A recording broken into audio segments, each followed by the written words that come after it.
brother sibling movie. Deep breath. Everything's fine. No one's Ah, cursing. no, Everything everyone's works. cool. Everything works. Nothing is on the verge of collapse. Cool, calm, collected. Three adjectives I usually use to describe myself, and others do too. On what planet? Fucking not this one, my man. Maybe in Oz, where the Maybe world in Oz, wild fucking plays. where anything is possible. And some Uh, things that shouldn't be possible somehow are, and it makes you feel weird. somebody has some answers to some I questions to think, answer, some you know answers to what I would question. yes, someone has some answers to question. I would like to just as my overarching thesis statement, I would like to lay much of the blame of the film we're about to talk about at the feet of L. Frank Baum, the author of these I books. know. All of the stuff in this movie is from the book or from books he wrote Yeah. apparently. Okay, So, wait. We're gonna jump in. Let's just yeah. wait. Let's do the intro because I just Let's want to just get start it. rolling. I I just me want to too. start Let's just rolling. get Let's started. go. Let's Okay. go. Welcome, friends and chosen family, to Brother Sibling Movie, a podcast where two siblings, that's us, talk about movies we love from our childhood, and some, like this one, that we are discovering for the very first, very interesting, very crazy time. I'm your brother, Evan Kerna. And I'm your sibling, Mare Morgan, and this week's movie, whether you want it to be or not, is Return to Oz, a And I, 1985 masterpiece? situation. I'm just gonna call it a situation. It's a thing that existed and happened. Yes. This is season 3 of our podcast, and season three's theme is revisionist fairy tales. And a wowie wow, uh, I made a decision when we picked this movie. I Evan sure made a did. decision. And Evan made a as decision. usual, I am very happy with my decision. I was gonna say, I you know how you go through, there's like the stages of grief, right? Right, yes. Where's I this going? I feel like I had the stages of what am I trying to say? I'm trying to say like Discovery? the stages of your sibling making a decision that you didn't really have a ton of input in, Uh and huh. then being like, I was horrified, I was annoyed, then I was like, wait, is this good? And then I went back to being horrified and annoyed at the same time. And then I ended up at a place of like, I think this might be one of the Be an awesome best movie? movies ever made. And it really was like this insane full circle, really like it was all of the things. Yeah, It was you had all a of the journey. things. You had a journey watching this one. I went on a journey. I went on a Mm. journey that you forced me to take, and I And was I'm I so was glad I mad about did. that. I was mad Yeah. about that for a minute, for like a good solid minute. And then I was like, wait, Cinema is actually, not supposed to make you feel comfortable all the time. you know what? Art, sometimes really good art makes you uncomfortable, and That's right. that's good. That's good. Mhm. And let me tell you, Sometimes Return it to gives you childhood Oz, nightmares, apparently, according to I some. okay, so this is the exact kind of movie, so it came out in '85. You know how you Oh, and I have talked smack about dab in the middle of the '80s, yeah. right in the middle? PS, the height of cocaine usage in the United States from, Pablo Escobar's cartel, the Medellin cartel, was in 1983 and '84. Don't think that's Hell yeah. coincidence. Just saying it's out there. It's out there. It's out there. I did a deep Hollywood dive. was enjoying themselves. I did a little bit of a dive into, did you know that the DEA, has a museum? A cocaine museum? No, just a museum about drugs, and I learned a Oh, lot of cool. shit. Let's Yeah, go I to the learned a lot of shit. DEA. Let's go to the Dude, DEA museum. I would fucking love it. Where is Anyway, it? I don't know, I was just finding articles referencing it, and I was like, "This has to be real," but that was not the part. I was, like, really focused on what Trying to understand the timeline of where this of movie fits in cocaine. with with Yes, and Hollywood's. cocaine usage. I will say I met a grip one time, an older guy, and I won't name names, but he was like, "Oh yeah, in the grip truck we used to have the cocaine drawer, which was just a drawer you would pull out of a craftsman workbench that had just a literal The mound of cocaine in cocaine it that you could just, all drawer. right, we're on our 5 minute break. Whoa, okay, let's get back to work." So it's a real thing. Wow. Uh, This was wow. in the 80s. This was in the 80s. So Yeah, this is no, not I recently. He has reformed and been like, that was yes. not good for me. No, for sure. But I went on this whole, like, journey into, like, wanting to understand, like, it really was, like, cocaine was really only the, like, biggest drug in the '80s. Yeah. Like, Hmm. since then, like, '90s onward, opioids crush across the board. Opioids and meth, like, you want an upper, you want a downer, like, opioids and meth. I'm so happy that this 1980s. movie got you on this hyperfixation Yes, it road. really did, it So really did. funny. 1980s, cocaine. Yeah. Like, Yeah. and I'm All talking, like, capital letters, giant period at the end. yes, and we're talking, like, because then I got into things of, like, cocaine usage by or drug usage by decade and, like, is it going up? Is it going down? Like, in these Hmm. different categories, and the only time that cocaine was on an upswing was 1980 to 1989.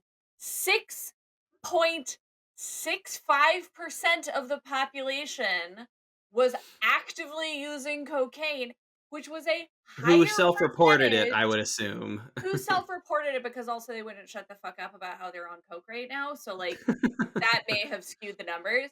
Yeah. But it was 6.25% were on opioids between 2000 and 2009, height of the opioid epidemic, height of opioids being in the market. So I was like, yeah, everybody just fucking loves cocaine. So I'm sorry, that has literally nothing to do with Return to Oz, but I just needed you to know. Well, it sets the stage for the world It's that we were I feel existing in when this movie was made.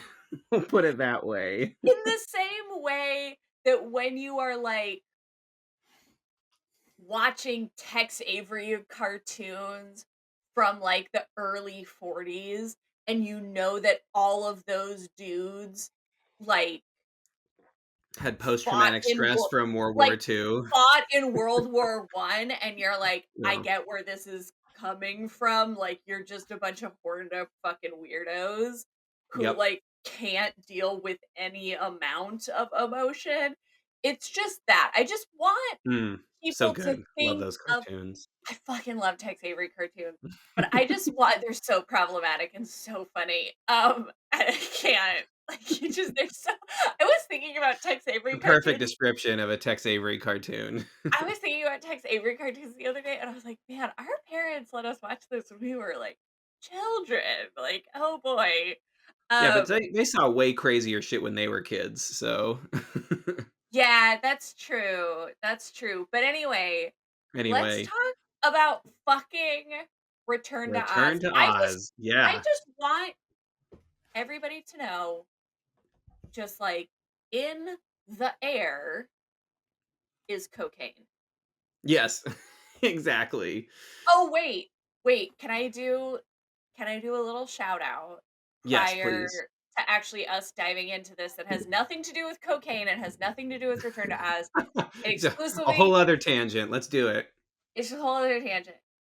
Congratulations to Rosina and Daniel on the birth of their child, Jamie, who was born, I believe, early this morning, September 1st, Hmm. 2025. Uh, Yes, so Came I out heard. a healthy, beautiful baby, baby boy who I'm already like, I would topple empires for you. So I just wanted to give them a quick shout out since Rosina was like, last time we were all hanging out, said that she and her husband Daniel, her lovely husband Daniel, don't have very similar music taste, uh, and they don't have a lot of like audiobook listening in common. And so often when the two of them are driving, they will listen to us talk Oh no, I'm so about sorry, you movies. guys. I hope we haven't caused rifts in your marriage. I hope you haven't caused rifts in your marriage. But I just wanted to shout That's out. awesome. I'm really happy to hear that. That's awesome. I love you both so much. And Congratulations, welcome, Rosina. Jamie. Yes, Congrats, welcome, Rosie Jamie. and And Daniel. yeah, I'm friends so friends excited. of the pod all. Friends of the pod, and he's so little and he has such a squish face. Such a squish. Earlier today as I was I did going text our through. mom about it, so I don't know if she told you or not, but I was I heard. Yeah, I heard. okay. And speaking of our mother, we were going through some clothes, upon which one of the exclamation was, "Why do I still have this fucking kids clothing?" And then I looked over and saw the most adorable tiny suit that was like this big. Like a little mustard brown suit with a matching bow tie. And I was like, "Oh, that's the cutest thing I've ever seen though. Come on." Literally, it's for like a 2 foot tall person to be wearing a little brown mustard suit with matching pants. I was like, "This is too much." I love it. I can't deal with it. I can't deal with it. It's so fucking cute. Good lord. But But let's anyway, talk about another cute child, Dorothy Gale. sure. Let's do it. Oh man, I was like, oh, I thought we were gonna riff on babies for a little longer, and we could avoid talking We about can Return riff on to Oz. babies if you want. I'm No, just saying that, no. like, I think we should do this. I think let's just like rip the band-aid off. Let's go. Do oh, I'm you? so looking forward to this. I know. Yeah, tell me how you want to go through the summaries and the Okay. reviews. So, do you read the summary? I'm gonna read this like actually very salient review, Yeah, and then um yeah, maybe you can read the 5 stars and I'll read the half stars. Does that sound like good? So like you kick it totally. I off and love then it. we'll switch. All right. So you're going to read the salient review. I'll read the Yes. five-star review, and then we'll Yeah, both and go I'll do, into just and having we can fun with each the. have the half star reviews and have some fun with them. Great. So here is a some summary of the movie Return to Oz from IMDb, written by user Kathy Lee. Dorothy Dorothy Gale can't stop thinking about Oz and even believes that her friends have sent her a key. Aunt Em, worried for her health, takes her to a famous doctor who works miracles with electricity. He uses What? electroshock Electroshock therapy therapy. on people he thinks are Children crazy. on children is using electroshock. Also, this doesn't say it, it's the late 1890s, Yes, which that's I didn't right. know. Yeah. I PS, didn't I know didn't that was the setting know. of. Yeah, I had no I didn't know idea. either. I didn't know either. Keep going. I'm so sorry. He works When, miracles with electricity, you say? yes. But when Dorothy tries to, oh, sorry. But when Dorothy, hold on, get it clean. When Dorothy escapes from the treatment, she and her pet Escapes. hen, yes, she Escapes. literally escapes. Yeah, she runs away from the man trying to shock her with electricity. um, she and her pet hen, BELINA, find themselves in Oz. BELINA, number one best character in this movie, 1,000%. Okay, straight up. Okay, I am gonna talk about Belina later. Let's go. Keep But going. when Dorothy tries to find her old friends in the Emerald City, she learns that they've all been transformed into stone by the Gnome King, Nome, just so nobody thinks it's a gnome. It's not a gnome, it's a gnome. Like Alaska. Nome. Yes. And the Alaska, what? Nome, Alaska. Oh, I did not know that was a place in That's Alaska. Nome, Alaska, and they spell it Nome, but Oh, it's not. nice. I thought it was exciting because I was like, "Is that where all the gnomes live in the hinterlands of the United States?" And then it was like, "No, it's Nome." And I was like, "Ah." Uh, oh, also, the evil witch Mombi wants her head. It's up to Dorothy, BELINA, and their new friends, the Clockwork TikTok, aka the Royal Army of Oz. He's a robot. He's a Jack robot. Pumpkinhead and Gump, a Gum.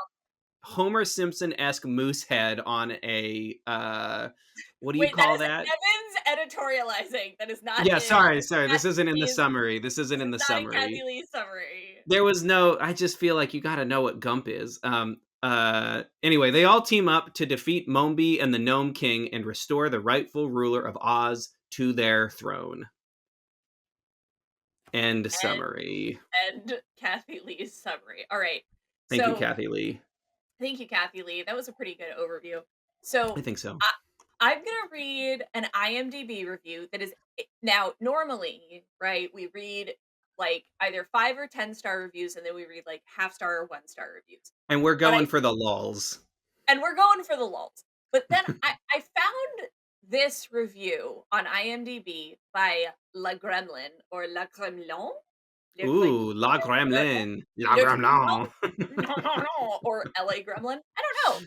I Um, like LA Gremlin too. That's a good I like interpretation. I really like LA. Ooh, I really like LA Gremlin, which is an 8 out of 10. But I feel like this is the most It, salient take on this film yeah, that, it's can an be even done. keeled, rational look at the movie. It is right down the center, and it is great. So I'm Awesome. gonna. This is LA Gremlins, 8 out of 10 stars review from IMDb. Great, hit us To with it. truly, to truly understand and appreciate Return to Oz, you've got to know two things. First off, this is not a follow up to the classic MGM movie. This cannot be emphasized enough. It is actually a synthesis of the first 5 or so sequels to the book. This isn't a dig at the movie, mind you. If you don't like it on some level or other, you can't be human. It's just that the movie was based on the book in the respect that the characters in the movie had the same names as the characters in the book. Nice. Secondly, L. Frank Baum's original printed page Oz is quite possibly the most messed up universe ever created.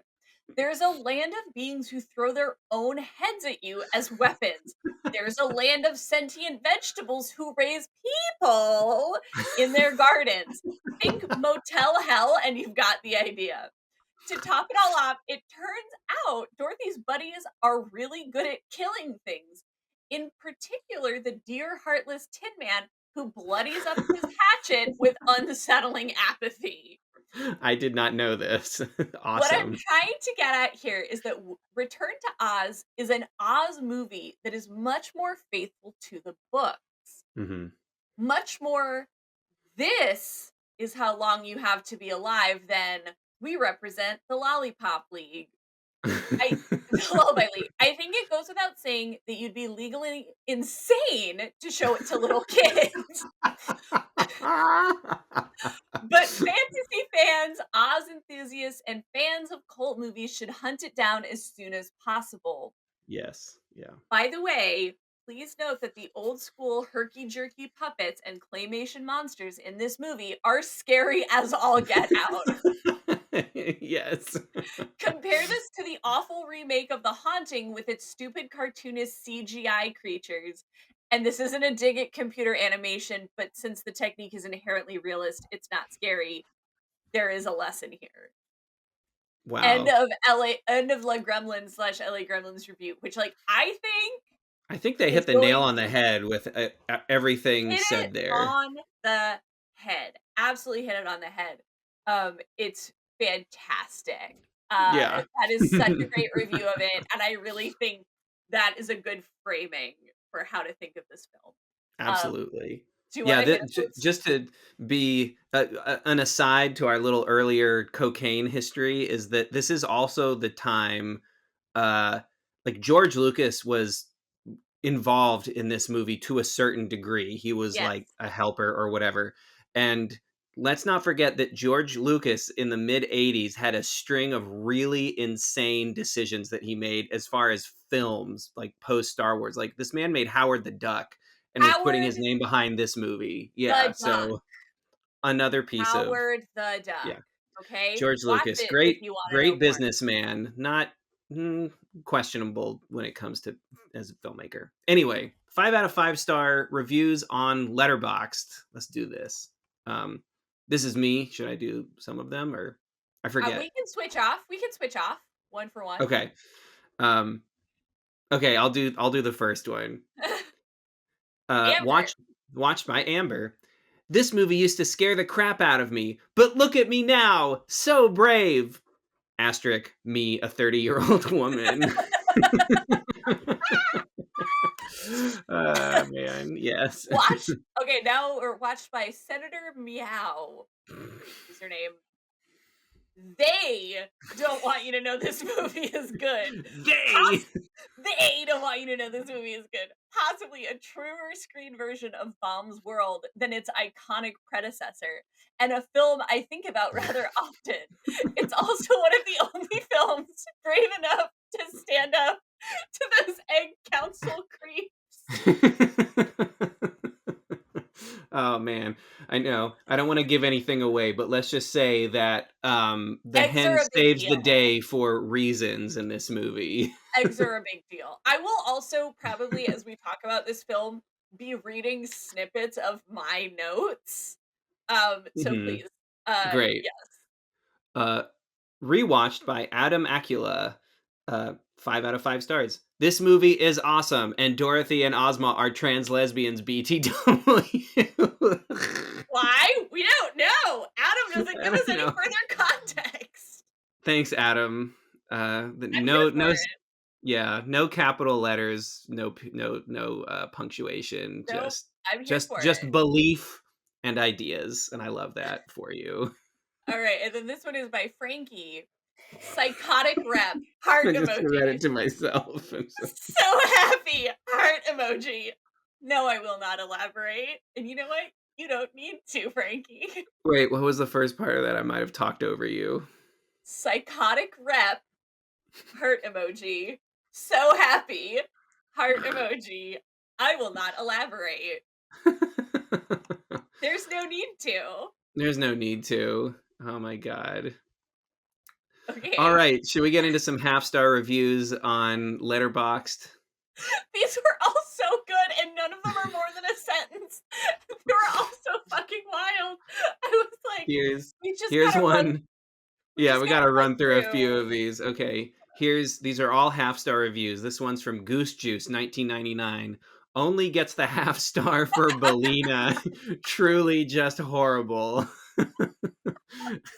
Selena the chicken is the best thing. That It's the fucking best. okay, whatever. I'll get into how We're gonna great get into the it. animatronic chicken is later. Jordan Prior said, I don't think I've truly wanted to smash a TV more than when that stupid pumpkin appeared on screen. uh, Half star from Cat. This was horror. The rock animations were sick as fuck, though. Half Yeah. star from Jay Saldano. This was weird AF. Accurate. uh, uh, from user Teehee, a half star and a heart. Yeah. Interesting. This is quite possibly the most atrociously, diabolically horrible movie my eyes have ever had the displeasure of seeing. Yeah. Okay, this is by Nikki Nettie. Half star, quote, fuck the Wheelers forever, nightmare fuel, end quote, Nettie. I have no words. This was actually kind of creepy, WTF. I fucking love Pumpkin Boy. He saved the movie for me. Dorothy should have gotten murked. bro had the ruby liffers on Anik? I don't I know. don't know. Uh, Miranda by the Sea. This movie absolutely traumatized me as a child. Dorothy gets shock therapy. The villains cut off people's heads. This is a horror movie that has stuck with me for 20 years. Oh man. Okay, okay, a couple more. Audience 92 half-star review just said, "WTF is this?" Yeah, Love. roll it into the next one because you should read this one. Half star from Elliot_39. Creepy and barely finished it. The movie is set after Wizard of Oz, and Dorsey looks younger in this, which doesn't make sense. Lane Mashburn says nightmare fuel, and Rose says just why. Oh Oh man, my fuck fucking yeah. god! Fucking yes! I think so. I think you can see This is a this truly movie. psychotic movie in the best This kind of way, is if you a ask me. true, truly, truly, truly psychotic movie, like start to finish. Yeah. Um, and I think everybody that loves Should it watch it also right hates now. it. Well, I think everybody should watch it right now, first of all. Yes, absolutely. It's on if you have Disney Plus, it's on there. Like, it's just like, It's right that's the there. other thing that blew my fucking mind. It's just on Disney Plus. Yeah, no warnings, no nothing. No, like, They no put they this put they put children. cultural sensitivity warnings in front of Steamboat Willie, but like not Dude, this movie. dude. Yes, exactly, but not this one where it's like, by the way, if you're under the age of probably, I don't know, 32, you're gonna have nightmares. Right. Like, it's horrifying, but I think what we're getting at here is that, like, this movie is so fucking psychotic start to finish that, Yeah. like, you love it or you hate it or you love it and you hate it. Like, those are your 3 options. You love it, Yeah. you hate it, or you love and hate it, and I'm Yeah. very solidly in that last, I love it and I hate it. Yeah. Um, And look, the Wizard of Oz is a classic that every person will show their children at some yes, point or another. 'cause, like, If I nothing had watched happens, fine. Sure. If I had watched this when I was a child, I would have freaked out.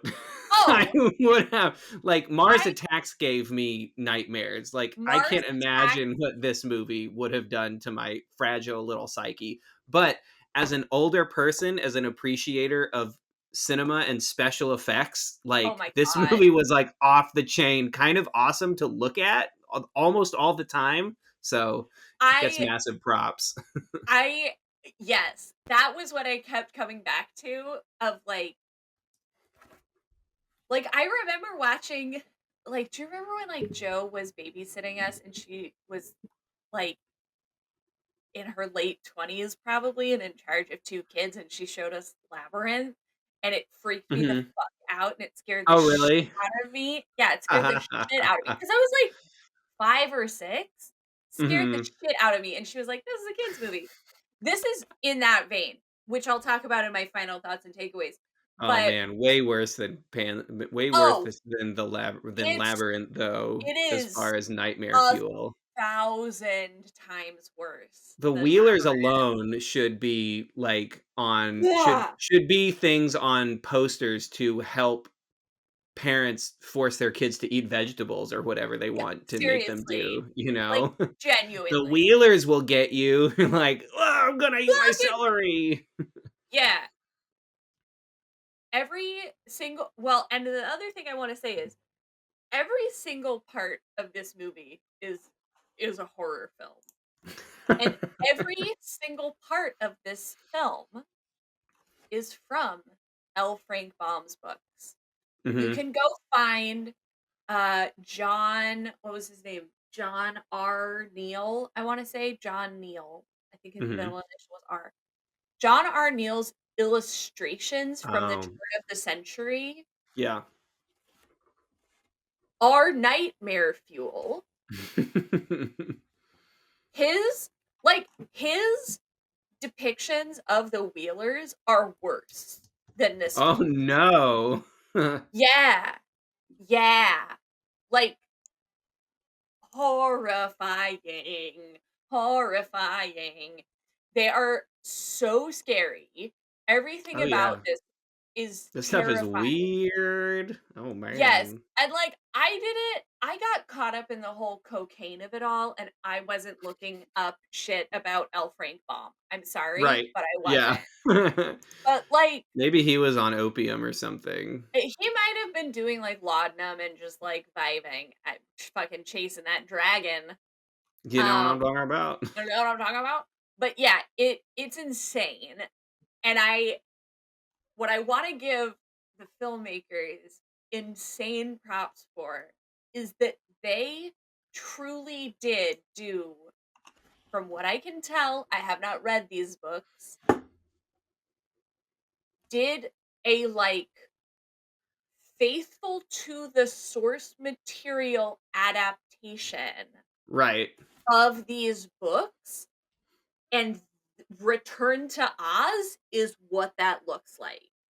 Yes. It was at the height of this sort of like fantasy and maybe sort of dark fantasy time in the 80s where Very much so. Very fantasy much picks so. and sort of like I mean, I think of other sort of missteps by Disney at the time, like the Black Cauldron, right? Which Oh is boy, the Black very sort Cauldron. of Oh like boy. very kind of like dark and scary and being where they're trying to bring in this kind of like, as D&D and I guess like Final Fantasy wasn't until the early 90s, but there was No, a but it lot of is like fantasy stuff kind of like percolating in the culture, and there was a lot of like, young boys getting into just like dark fantasy novels, D&D well, this kind of is also stuff. like the 80s and 90s was like the height also of like the satanic panic too. Oh, yeah, true. Of Mhm. like of not just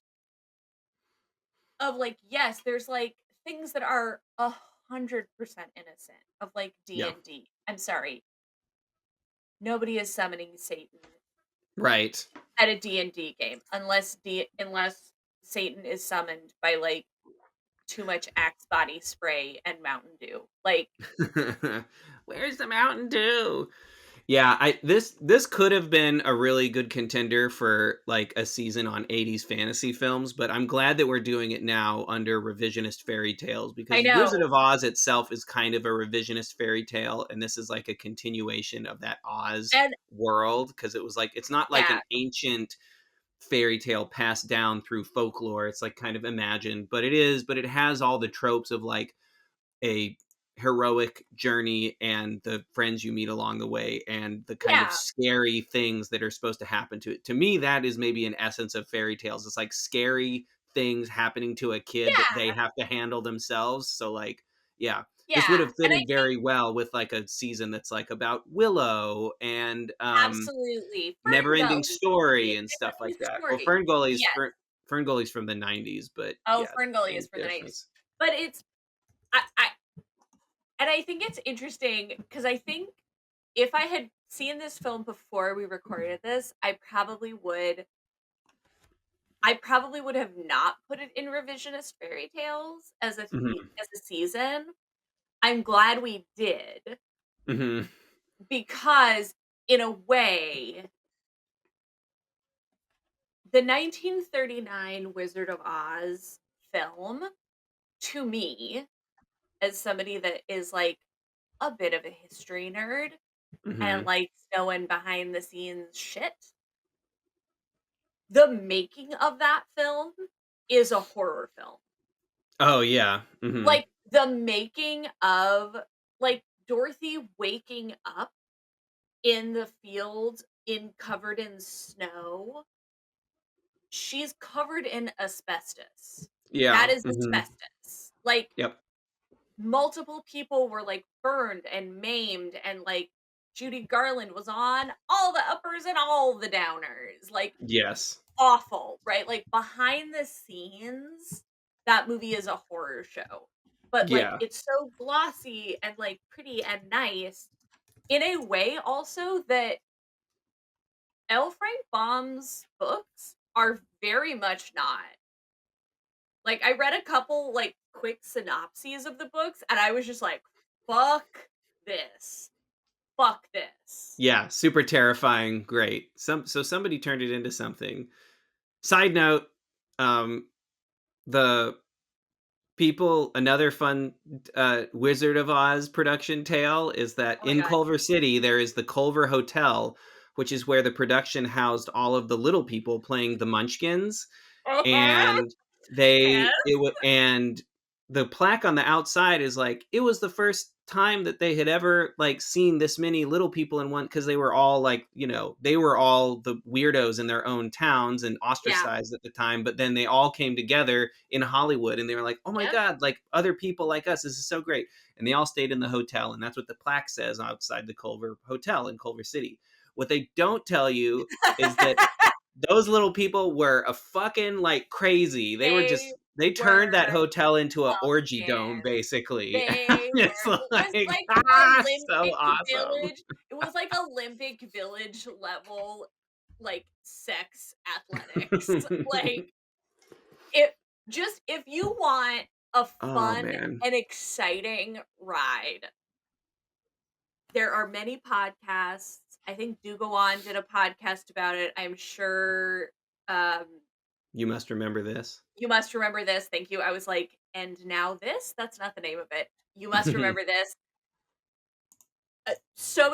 There's been so many podcasts and articles and things written about the making of The Wizard of Oz because it was such a, like, seminal film in Western Yeah. Hollywood Yeah, and filmmaking. continues to be. Continues to have huge cultural importance for a variety of groups and things. There's a huge, like, Dorothy and Oz, like, have a huge importance to, like, the queer culture and queer community, all of these things. Behind the scenes, it was fucking, like, Benzedrine and amphetamines and, like, fuck All the good orgies, stuff. and, like, it was wild. It was Yeah. wild. Nothing like good Um, old-fashioned Hollywood excess. it truly so this what I think is interesting is that when people were, like, watching that movie, and it's all, like, beautiful and technicolor and, like, perfection and da da da, and then, like, Disney was like, "And now we're doing Return to Oz," and it was like, "What the fuck?" It And it is sounds like this movie had its own set of production nightmares of things just not working and freaking out and the oh, director quitting and coming back on and all kinds of stuff. I found Which, yes. and we will talk about it as soon as we come back from our little ad break. I found a little thing called an Angel Fire website that is a veritable treasure trove of Really? juicy tidbits and behind the scene photos. Ooh, okay. I And am looking forward to this Angel Fire website. let's do it. And you know what? You best believe fluorescent green and black background, yellow text. Oh, Ah, thank God it wouldn't be an uh, Angel Fire website from the it's early days of the internet if it didn't it have that felt combination of background and text. it felt like coming home reading this thing. I'm 14 again. No, literally, I was like, oh my god, it's like I'm 11. I love it. Let's take a quick break and have a word from one of our sponsors.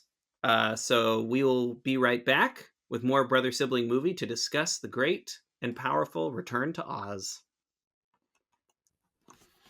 This week's episode is once again sponsored by Floormore. Mayor, it's always awesome to have a returning sponsor, especially one as relevant and life changing as Floormore. Mm, This week, we're talking about a few more of Floormore's great other features. mm. Uh, you know about the noiseless soundscapes, you know about the existential dread dissociative spirals, but what about your back? I mean, What about your back? Like, I know my back hurts right now. I'll tell you that for nothing. Well, if you're a rapidly aging millennial who is mentally 22 but physically a hard 37, Floormore can help you too. Even if you don't have world politics or social unrest to spin out over, you definitely have upper, lower, and or mid-back pain that is currently making you want to cancel your plans later. How can Mm. Floormore help with this? Well, they offer state of the art, flat, hard surfaces that you can use to relax and realign your spine. The What? best part, I know, the best part is that those hard, flat surfaces are everywhere in your condo, your parents' guest room, or on the only clear 4 feet of space in the living room of the 3 bedroom apartment you are sharing with 5 people. Don't let your back pain slow you down, Mayor. Floor more, worry less. You I have to love get on that. that floor. Yes. I let me tell you, I do floor more, and when I floor more, I do worry less in a I sat variety of ways. I sat down on I laid down on the floor the other day, turned on my Floormore app and just like let the worries of my life and my back pain just kind of float away from me. Oh, It was a so good. wonderful afternoon of dissociation, and I I can't love thank Floormore that. enough for helping me out in this respect. I love that. I floor more probably like once or twice a day. Oh, You you know, floor more? You floor more than you floor less? I floor more than I floor less if we're gonna be snappy about it. Absolutely. And I will tell you, my back hurts like a motherfucker right now. And that is where that ad came from. I think that you need to also try strap on, the strap that attaches to your chair. There's no other associations with those words, and we picked them for our business. Strap on. The thing you strap on a chair to help your back. Don't look at it. Look it up. Don't look it up. Don't look Look it it up up. on your look it up on your child's computer. All right, I'm gonna eat one more extra crunchy noise poison cracker, Noise and then poison cracker. What kind of noise poison crackers are you eating? Rice crackers. Sesame rice crackers.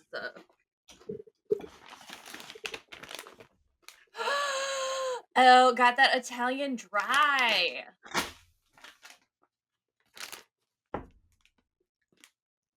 Okay, let's talk about the unexpected cheddar cheese from Trader Joe's. let's talk about it.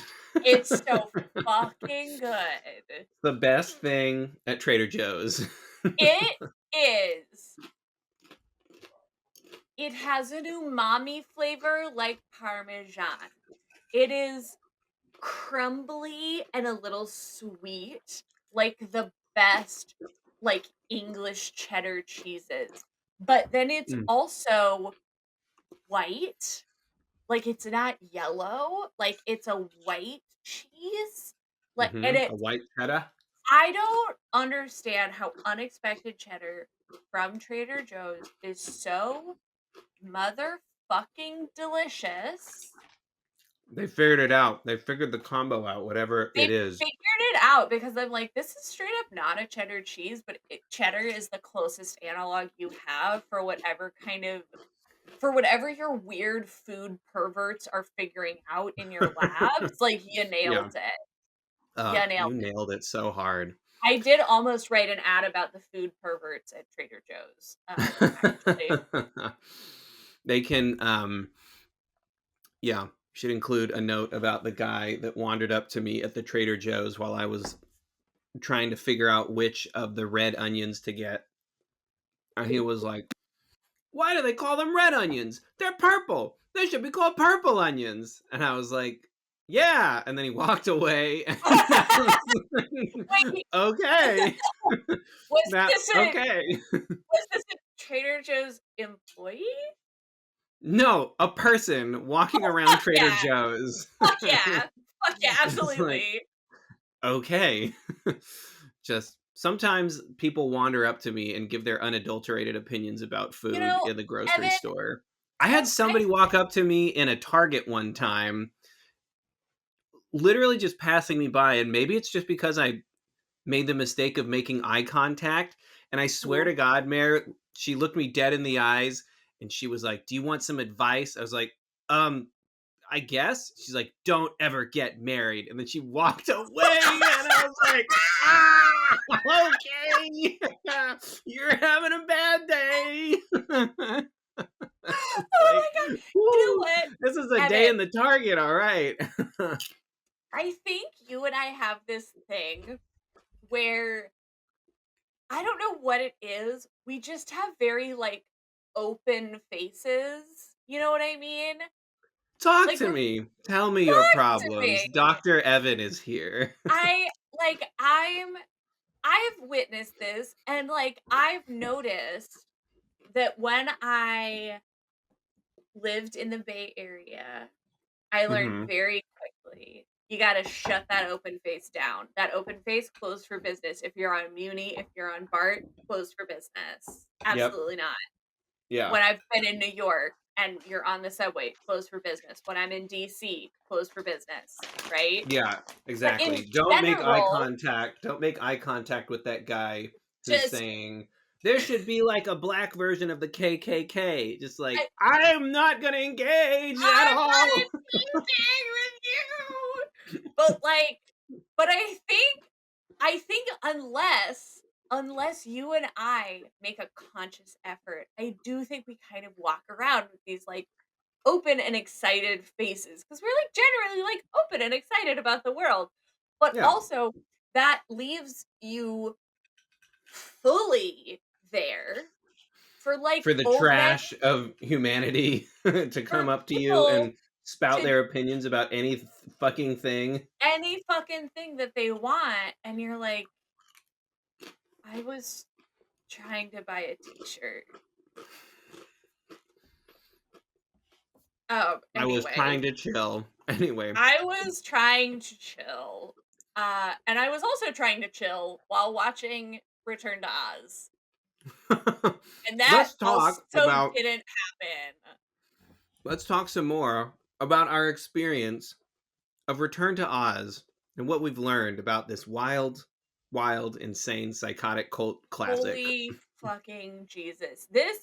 So you and I had not seen this movie previously. Like Yeah, no, let's this talk was about our not connection to the film. yeah, Where are we coming I from? first time watch for both of us. Um Ditto. Yeah, this is literally exactly the type of film that our parents would have not let us watch when we were right. children. Um, A sign of their good parenting techniques. a sign of their wise judgment, Mhm. that they were like, "Return to maybe not this one." Um, and yet I watched The Rock, like, every day for a year when I was 9. So, like, whatever. But, Yeah, um, well, I mean, like, horrifying, bloody violence is this different is than different. children imagination nightmare fuel. Obviously. So yeah, this is the first time I've ever watched this. I Yeah, tell me about what you liked or didn't like about this flick. I liked everything, I hated everything. Um, Wow, I hot think take. yeah, I think just watching it, just being like, "I'm gonna watch this fucking movie. It's on Disney Plus." Every everybody has said weird shit about it, but it's on Disney Plus. Like, how am I gonna be? Um, and then I watched it and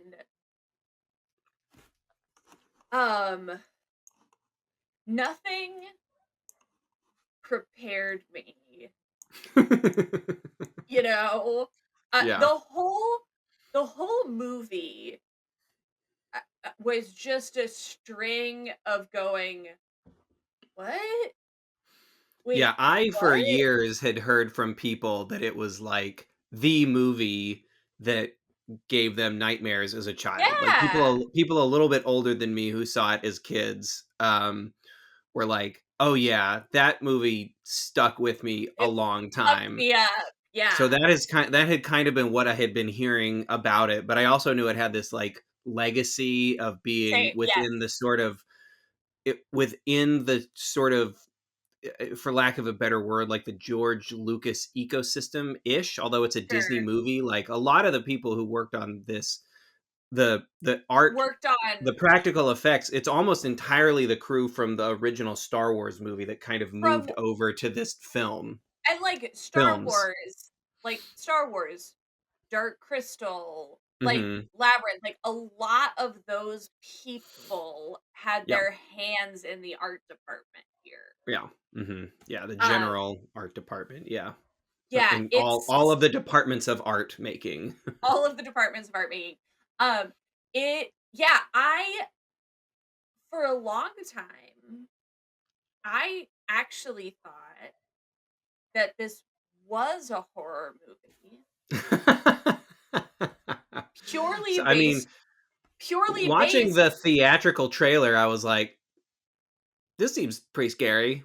yeah, and just based on what people would say about it, I was like, "Oh, it's like a fucked up horror retelling Mhm. of whatever," and now I'm like, "No, it's just an accurate depiction Right.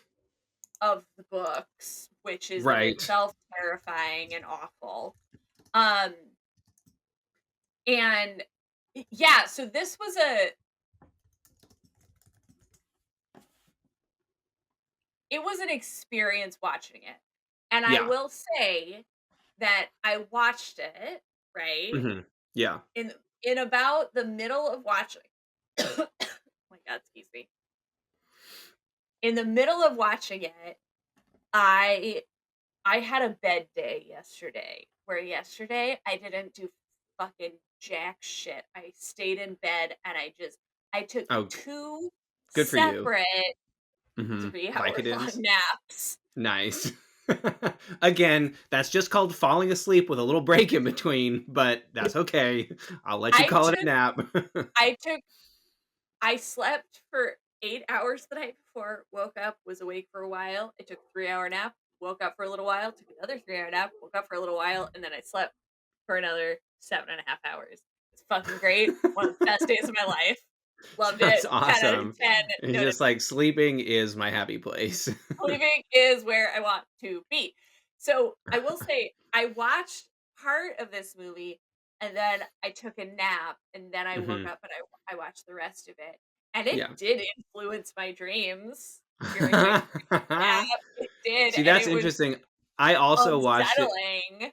I also watched it in 2 stints, but I watched it Okay. in a stint of, like, all the Kansas stuff up until she's goes to Oz, and then I turned it off, and then I Oh, watched all interesting. of the Oz stuff in its own thing, and I was like, "This is kind of cool," because, I like, like that. as soon as I got all the setup, I got all the fucking, "Oh my god, electroshock therapy," and, "Oh my god, Kansas is bleak," and, "Oh yeah, like, it's cool that they set it right after the tornado because it's like, of Yeah. course, their house is going to be fucking ruined and everything's going to Yeah. be in shambles." And I was like, oh, that's kind of cool that it actually Yeah. happens in that regard. But then, yeah, like, so it was all the sort of like adult world setup stuff that was already crazy. And like, oh my Yes. God, like, gonna give this This is girl electroshock awful. therapy and everybody thinks she's nuts. And like, oh my Like, God. what the fuck? But then on my second watch session, it was basically just all Oz stuff. So I just got full force of like all of the fantasy, all of the practical effects, all of the Yep. psychotic enemies and stuff. And I was like, whoa, my mind was blown, especially having like starting it right there and just being like, we're in Oz, baby. And it's like, we Oh got a boy. talking chicken. We've got like these enemies that are like Willy Wonka meets insane clown posse on Yes. on like four appendage roller skates, Yes. and Yes. it's kind Yes. of Yes. insane. Yes. Yeah. Fucking it's crazy. Start to finish, just lunacy. Um, and Okay, so I haven't really been taking a lot of notes during this season, this movies. I've just been kind of jotting down a few things, but really just like watching the movies and then like doing writing thoughts and takeaways. But I would like to say that the first note that I took for this film was um, right off the bat, maybe don't leave a kid with strangers to get electrocuted. Um, Yeah. that's the first note because it starts hard. Like, it just starts at a I fucking 11. I think this is what we should talk about for this first section, just Let's like go. all the insane shit that happens in the story of the movie. The And then first, we can like, talk about all the 20 cool practical minutes? effects and stuff that we love about it or whatever. Yes. Okay, so, like, the start of this film, right? Mhm. Dorothy in Kansas. She's obviously having what to her aunt and uncle appears to be some kind of A psychotic break. psychotic break? Yes. Some kind of psychotic Jinx, episode. oh you coke. Which, look, I get it. I understand. And Your also, kid says that they met a lion and a tin man and what the hell's the other thing? A scarecrow a in a scarecrow, land and of they Oz talk, where and there's a you city made of emeralds. Like, yes, I okay, get it. shut up, kid, and get Shut real. shut the fuck up. So I understand. I know that However, Kansas is boring AF, but like, come on. Get with but, the like, PG. go with the BG. So here's apparently, as a way to love and support her niece, Aunt M says, "I know. I will take you to a doctor who is, like, a magician with electricity." Which, P.S., I know that there are now currently in the year 2025 some very good results that can happen with EST, electroshock therapy. There Hmm. absolutely are because we have the fucking science and research to be like, it takes this little teeny tiny amount and it just like zoop, We did does enough, something in your yeah. brain. We did enough But experimenting with electricity at the turn of the 19th century a to hundred years ago, we were lots of doing things that enough went shit. bad. Hmm. We were doing enough shit with being like, just like, I don't know, give them like 1,000 watts of whatever the fuck in their brain and they'll be fine. No, they won't be. It's not cool. Don't do that. So I get it. And also, what the fuck? Yeah. Also, P.S., don't do that to a child whose brain is still developing. Your frontal lobe doesn't stop developing until you're like 25, 26. Don't do it to a 9-year-old. You know what I'm saying? Like, don't fucking do Pe- that. People in electroshock therapy back then were basically all getting the same treatment that the famous Topsy the elephant that fucking Thomas Yes. Edison electrocuted to show off how direct current was better than alternating current was. Yeah. He And was like, see this spoiler bitch. alert, Topsy died from being electrocuted because Edison was a horrible fucking piece of Edison shit. was a horrible fucking monster and also was like, Tesla, what a fucking bitch, am I right? He loves alternating current. I love direct current. I'm gonna electrocute an elephant with fucking alternating current. It's like you could have done the same thing with direct current, you fucking lunatic. Exactly. Um, Anyways, so so Dorothy escapes, and in the kind of rainstorm that allows her to escape the electroshock therapy treatment area, she as escapes with another young girl as well, and she who gets just whisked away mysteriously to shows Oz. up, who just Right. shows up, and also like both of the girls die in the river, maybe? Did you Oh, they know? do get carried away by a river current, which is Did the you thing that know? gets them to Oz or whatever. I guess. Here's a So fun anyway, fact. Dorothy shows up in Oz, and for comfort, she had brought her favorite chicken hen along with her, BELINA. I Uh, guess. Now that she wakes up in Oz, BELINA is talking to her Selena and can is a talk. talking chicken, Yeah. which Selena can talk as a crazy. talking chicken. Which I was like, also, this is a cool, like, I love that they went this way where they were like, remember how iconic Dorothy and Toto were? Fuck yes. Toto. We're bringing Fuck the that little chicken bitch. along for this story. Yeah, Toto stays Chicken home. talks. The chicken talks. The chicken is awesome. Her name is BELINA. She has a point of view. Yeah. She's And she's a awesome. truly incredible animatronic chicken. She looks like a I real fucking chicken moving around. I I was like, this is crazy. I can't believe how we're realistic this gonna chicken talk. is. Okay, we're gonna talk about that in 2 seconds. I do also want to Yes. note Farouja Balk plays Dorothy, the goth Hmm. queen of all of our hearts Oh, from the yes. mid The 90s. craft and many other things. Yeah. I was watching a bunch of whatever I could find of behind the scenes stuff of the making of The Return of Oz. Hmm. Farouja Balk, she was 9 years old when this film shot. She was 11 Wow. when it came out. She was 9 years old when she was cast. She was like 9, 10 when it was filming. Hmm. Yeah. She said, as a fucking 10-year-old, she's doing the behind the scenes stuff.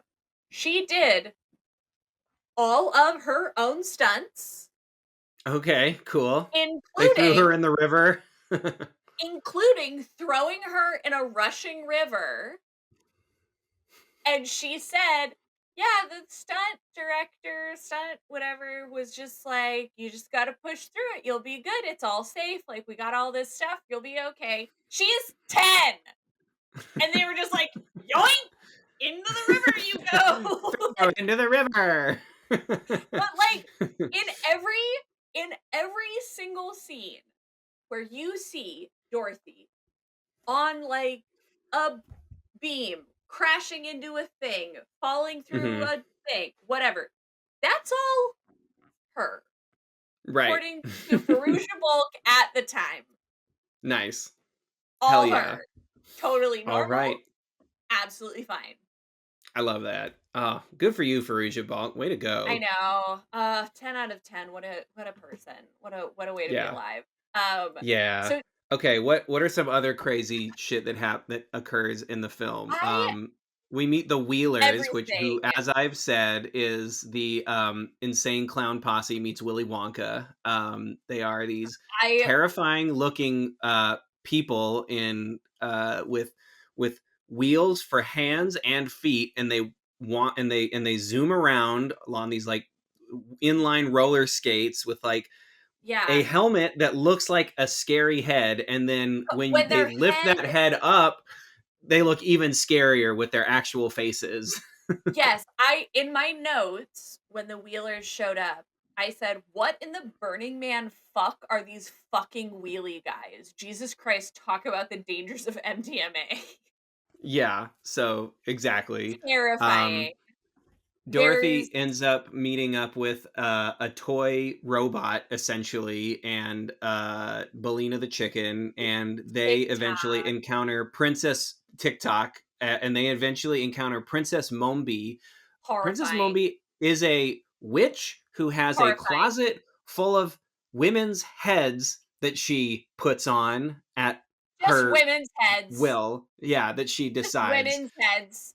Yeah, she'll Not a take big off a deal. head and put another woman's head on Yep. and she locks Dorothy in the tower because she's like, "I'm going to wait for you to get older. You're To not have a going to be pretty pretty. head. You're not ever going to be attractive, but you will have a certain prettiness to you, and I would like your head when you're older." Yep. Those are Locks things her that in the happen. tower where they meet Jack Pumpkinhead, who is, you guessed it, a giant man with a pumpkin head. Yep.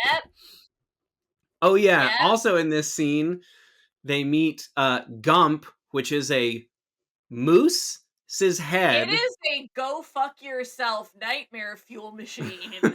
It's what Gump is. It looks like a moose's head drawn in the style of The Simpsons with But green green. fur But green. and on a, what do you call it?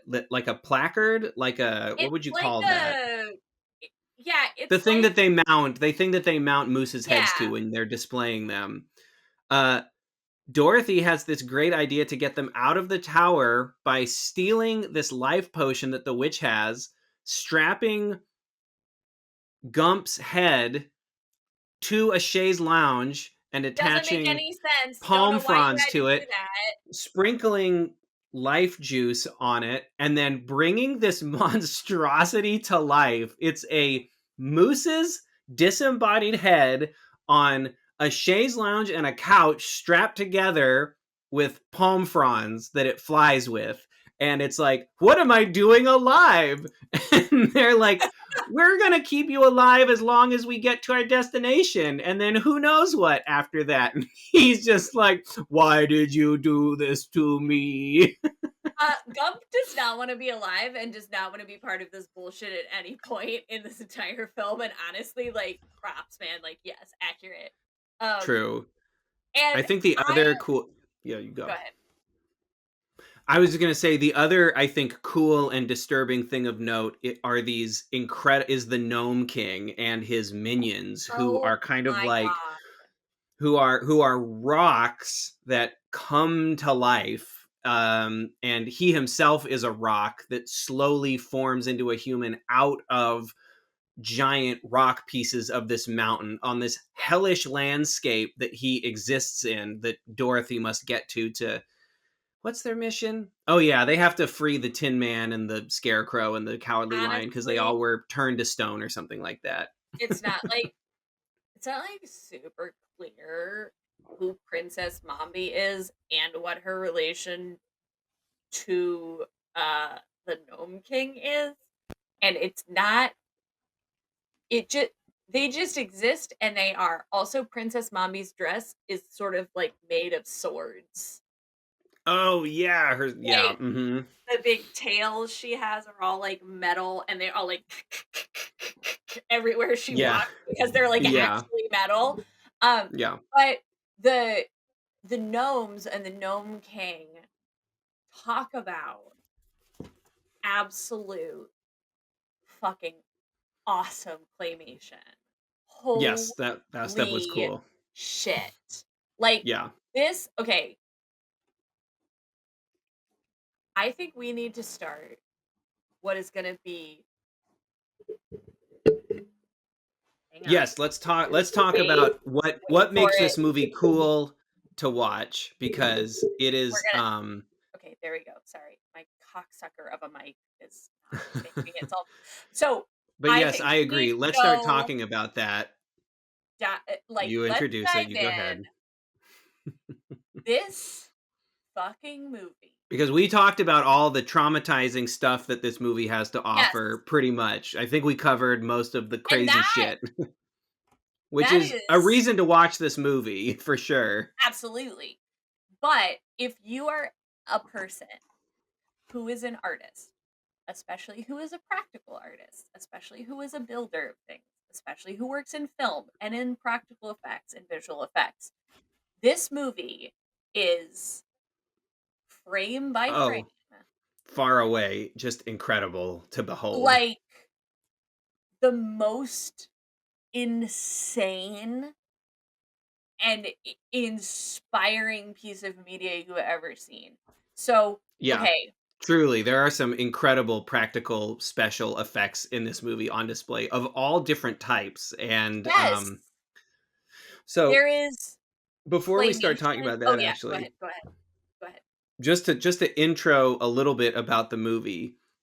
Okay, here is a couple of crazy things. Here's one crazy thing about this movie. So the movie is directed and co-written by Walter Murch. Walter Murch is famous as an editor. He has been nominated for editing multiple times for an Academy Award for Best Editing Really? and Best Sound Design. Yes, No he okay. shit. He edited um, the Godfather trilogy. What? He edited, yeah. He the first one is technically he's not credited as such because he wasn't in the union yet, but he helped on that. He edited Apocalypse Now. Um, What? yeah, he edited and sound designed for it. He has multiple nominations for both sound design and editing under his belt. What? Yeah, frequent collaborator. He co-wrote THX 1138 and did the sound design for American Graffiti, George Lucas's first two films. Uh, he He got What? nominated for editing and sound design for Ghost, and he won the Academy Award for editing in 1995 for The English Patient, and he Are directed you this movie. fucking kidding me? Yeah, it's kind Wait. and Walter Murch is famous for writing the seminal book for editors, In the Blink of an Eye, which is like, if you are a film or TV editor, you have probably read it, because, or if you're interested in the craft, because he is What? known to be one of the great film editors of all time. And I will just say, like, observing this movie, not knowing what I was getting into, in the first 10 minutes, I was like, wow, this is an incredibly edited You movie, know what? because Oh, every scene jumps right into, like, every shot, there's no lead up. It's exactly like the most interesting part of the action taking place. It gets moving at a very quick clip, I and like okay, and there's a great rhythm to everything, and I was like, that that's crazy. It's like, you can tell that, like, whatever production things were going on, he knew the shots he wanted and knew how to tell his editor, Leslie Hodgson, I think. I'll double check the name of the editor of this movie itself, but he had a vision, and it I shows. okay, so that is so interesting. So that was not the obviously see previous cocaine discussion, the paths I went down. Um, I did not know that. And the one thing that I will say, this again, this movie is batshit start to finish, right? Yeah. Mm. It does not drag. Mm-mm. There are no No. wasted shots. There is no wasted storytelling. Like, it Hmm. is insanity to insanity to insanity to insanity. Yeah. Like, it No. like that, and it makes sense that he is a, like, renowned editor, because I Hmm. think so many other, films of this genre, of this era, looking at you, Terry Gilliam, I love you, but it has to be said, are not great with the old editing, where you're kind of Let it all in there. put it all in there, we'll figure it out later, right? Like, Hmm. Yeah. but it this what I Except you don't figure it out later in editing. It's literally the last step. yeah, it's literally the last thing that you do. Maybe But color yeah, grading and sound editing, but I whatever. I'm was getting gonna ahead say, of like, myself. color correction, sound mix, whatever, all that shit. But Right. the the fact that this movie is tight in the way that it is, because, Hmm. like, let's be real, it's what, an hour and 25 minutes, hour and 30 minutes, something like I that. don't remember, but it's right around the hour and a half mark, maybe a little longer. It's I don't right around remember there. exactly, but It it's. is Mhm. action-packed every minute of that. Like, it 100%. is Yeah. there is I'm not kidding you when I say, like, I don't think that in this Looney Tunes ride, there is not, like, a wasted frame, Yeah. which Agreed. is Yeah. impressive. That is fucking Mhm. impressive. Um, Totally. Yeah. and having So, yeah, go ahead, go ahead. no, just so I was just going to transition us from that to practical effects. He's, the fact that it's just so interesting that this movie came from Walter Murch, who knows He how edited to put. Apocalypse Now? Yes, yeah. Fucking Christ! I Sorry, know, crazy, right? sorry, It's kind of sorry. That just insane. I was like, "What the fuck?" Yeah, no, yeah, and the Godfather trilogy. The Godfather! He's credited on part 2 and part 3, right? And yeah, also edited, like I said, Ghost. Jesus! There's a couple other ones in there too that are kind of like, also the incredible lightness of being. Anyway, he's got all of these insane credits as an editor and a sound designer, and this is the one movie that he directed. I think he started directing again recently. Like, the bad taste had left his mouth, He was like, fuck this shit. This fucking sucks. Everyone hated my shit. Fuck you. I did the best I could. I was truthful and accurate to the fucking source material. I had a That's great right. deal of integrity. And like watching him talk also in the behind the scenes, like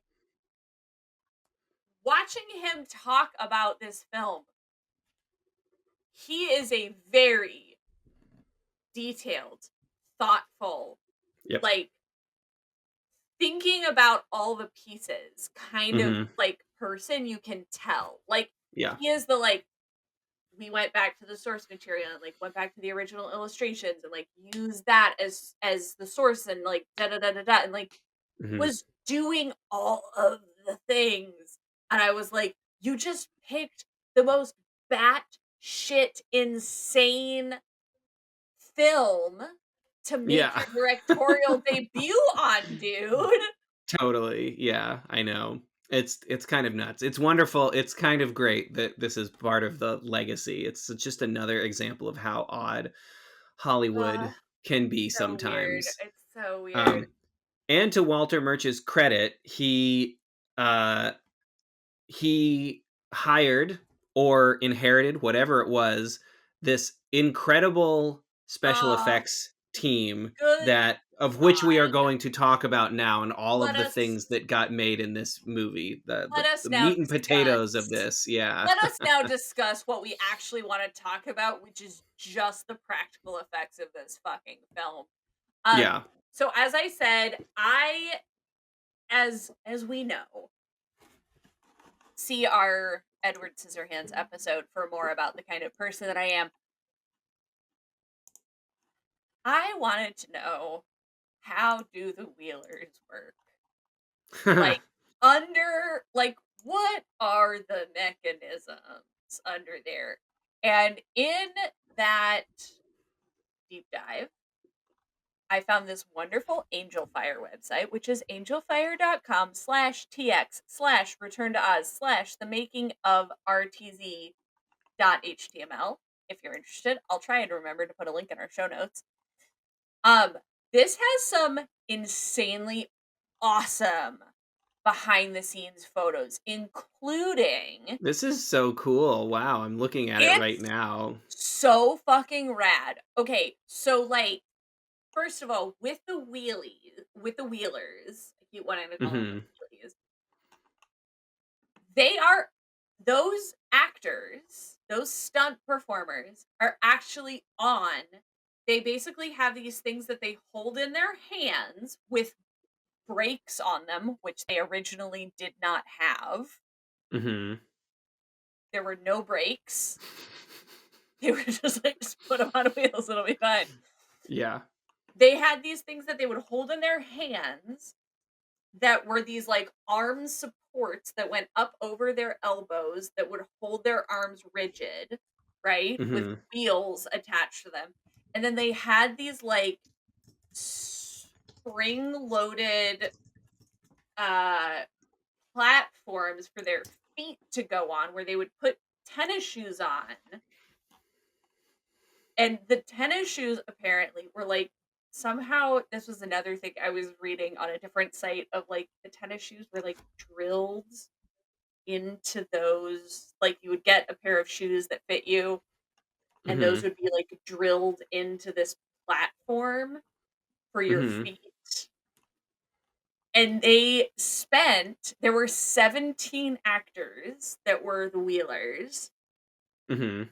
And this guy, Hans Mar, who Yeah. he is like the predecessor of Doug Jones. He's a total tall, stringy weirdo Mhm. who was the like I can't remember his exact title on the like credited, but he was like the mime and puppeteer physicality director or some fucking something. Right. Mhm. And he was talking about it and it was like, yeah, in order to be in that position and to like be a wheeler, you had to override what you thought the position that your body should be in. Because the right position for that, there is literally no analog to it. There is Mhm. no other Yeah. thing that there is for that. And so we spent like 6 weeks of these 17 performers just being on those things and like rolling around an auditorium to like Yeah. get used to it because all of when they all show up and they're all in these crazy costumes and all of this stuff, like that is all of those actors starting and stopping and like doing that like on the fucking stilts. It's Yeah. Mhm. insane. And they look like your worst nightmare at Burning Man. Um Yeah. they're and Evan, if okay, if you're looking at this thing, right? You Mhm. see, right? They're like the platforms and they would use their legs to kick. When we Yes. post this episode on Instagram, I'm gonna somehow screenshot these horrible resolution photos from this Angel Fire website because No, there some of was these an are im truly incredible, it's like, what the incredible. It's world that they've worked out incredible. of, like, the animatronics and the mechanisms and stuff And that they can work with. like, okay, and then like TikTok, our like friendly thing. Our little I friendly was robot I soldier. was watching it and I was like, "How the fuck? Like, did they is it all mechanical? Is it what?" No, it's a full-size human dude who was a contortionist, Mhm. so he could be bent in half, Yep. and he would walk backwards Backwards. to Yeah. get the thing to walk forward Yeah. So he was bending over with his head between his legs, basically, fully, and fully then between his and legs. then and then moving backwards to make the puppet to make the suit move. And if you are interested, there is a great on YouTube. You can watch Oh, Added yes, I saw this too. Savage. I Yes, was gonna ask if you'd watch this. of course I fucking did. Talk through all because that's just the like forward momentum. There's all of the like facial expressions and the arms. Those are all radio controlled by puppeteers, Mhm. right? But the actual physical mechanics of him walking is a human dude Mhm. folded in half like a fucking quesadilla Yeah. just walking. Yeah.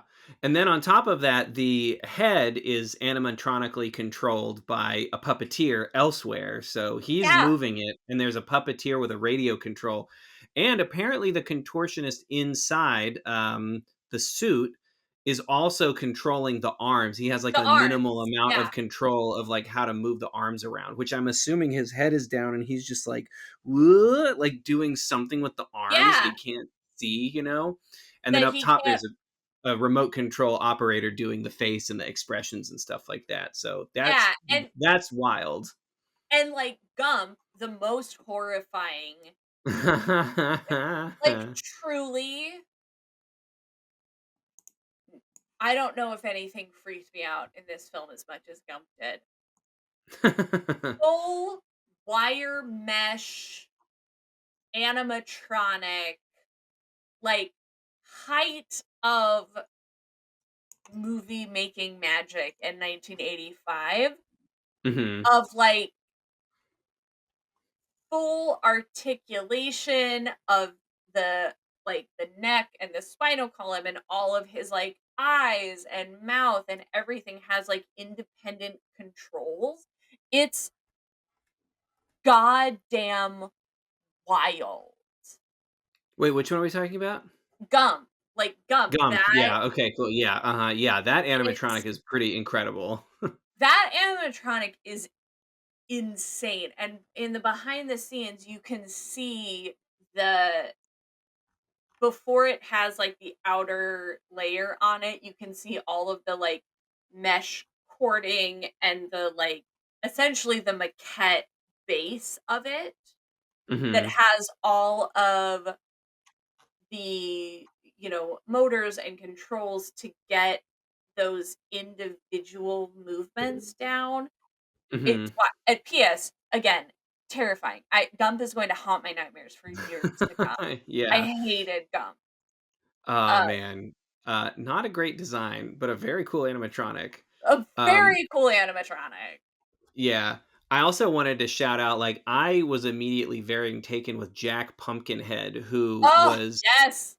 what is a perfect example, like everything in this movie, of like, movie magic, because he is clearly a lot of different things and a lot of different shots. There are some Yeah. where it clearly it must be a skinny human on stilts I with a have some things whatever. to say about that, And yes. I noticed that he has a very skinny stick neck, and I noticed that all of the scenes, testament to the editing too, like almost all of the scenes where it's a human in an outfit, you're seeing it from a perspective from like the top down, so you don't Yeah, notice you the don't neck, notice. Yeah. which I thought was that's really cool that they hit it that way. But then the puppet itself is, for one thing, mainly puppeteered by Brian Henson, Jim Henson's son. So This was another his one of the first many weird celebrities, artists that this are was part of the his making of this movie, right? this was, like, his first departure Hmm. from his father's studio, and he brought a bunch of people from the Henson studio Hmm. to this project to work on Yeah. it. But this was, like, the first project that Ryan Henson did kind of on his own, Solo. Hmm. solo as a puppeteer Nice. And for he's, for I a think, film, mainly which is rad. responsible for the head, I believe. And Ooh, I can see in this, behind the scenes photo that there is a version of Jack the puppet that is like a giant trolley with like one, yep, two, three, four, five, six possibly puppeteers 6 all or around the base 6? of it, making him Yeah, move, which is awesome and okay. cool. And there's So some times when you see him in a full shot where I'm like, is he a giant marionette? Because like the okay, way he moves looks no. marionette-ish too. So I'm So convinced they have multiple versions of Jack Pumpkinhead to get all of these shots that they did. they did. They had multiple versions. They had one that was just when he was sitting down and didn't have legs yet, that was Hmm.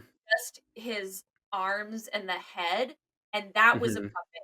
And then most of the Like a time, marionette or like a like somebody holding wires from the side. like a marionette more. Wow, I think crazy. where it was like there was somebody behind him, like, moving the stuff. But then they have, like, this behind the scenes photo of where Brian Henson is laying down and is the main control, and then you Hmm. have multiple puppeteers on the side out of shot. Hmm. But and this is again where oh god, what is his name? Hans Mar. Okay, Yeah. so I was Hmm. watching a behind the scenes, and Hans Mar was talking about when they would do a full shot when Jack Pumpkinhead is walking. That's an Hmm. Yeah. actor. Yeah. That is Has an to be. actor in the suit.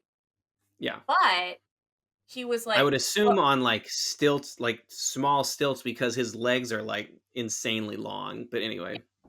So, but what he was saying was that, like, they had this kind of specific, like, herky jerky way that the upper body would move in the Mhm. puppet. Yeah. And when because, like, each limb could be controlled independently. Yeah. But then there were certain specifics of the puppet of, like, if the head moved, it wasn't just the head, it was the whole torso would move that same Right. direction. And Mhm. so Hans Mar, this incredible physical actor, basically the guy that was in the suit, Mhm. Hans Mar would work with him and was like, "You are not like, you're being too stiff." Oh, he Like, would kind of give direction on the body movement he would give performance? direction on the body movement to essentially have the human match the puppet instead of the other Totally. way around, of That's where he awesome. was of where he was like, when you're walking, your upper body is really stiff and only your legs are kind of herky jerky, but actually your whole body needs to move independently. Yeah, everything needs to As look like it's on a string in a way. exactly, everything kind of has to look like it's on a string, but also where there are things where like he was like,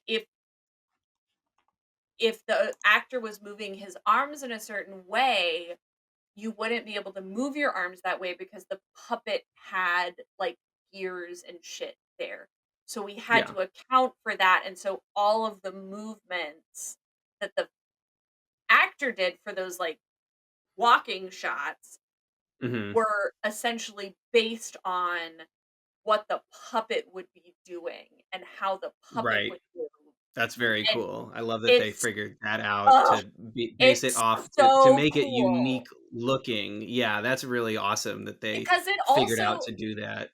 it also creates, yes, the really only thing I felt, at least, that delineated, "Oh, this is an actor in the suit or this is a puppet," was the neck, because, like, the neck is like a stick, and obviously Yeah. humans don't have sticks for necks. But otherwise, all of the movements and all of that, how that character is, was the Mhm. same, Yeah, which is it's wild.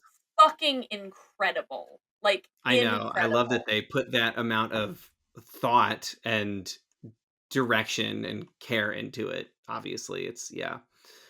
Everybody Um, cared a lot about this movie when they were making it, like, a lot of people, and I just am like, "Oh god." I'm so happy that it exists as a testament to just the artistry of the industry at the time because there's a lot of incredible craftsmanship on display here.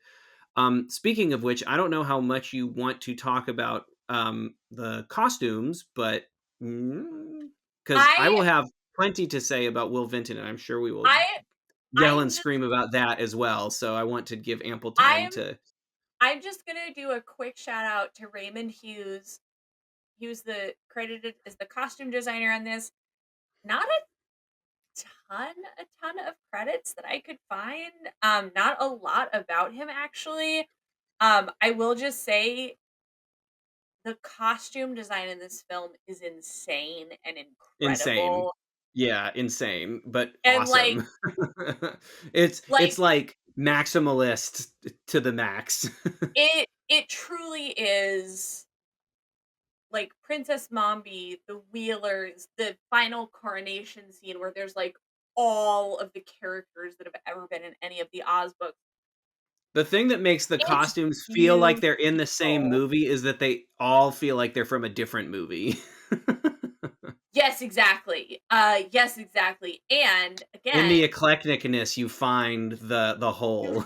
you find the through line, and I will say, looking at, John R. Neal's, Mhm. illustrations, I'm like, "Those are pretty accurate to those," like, and it just speaks to the craftsmanship of being, because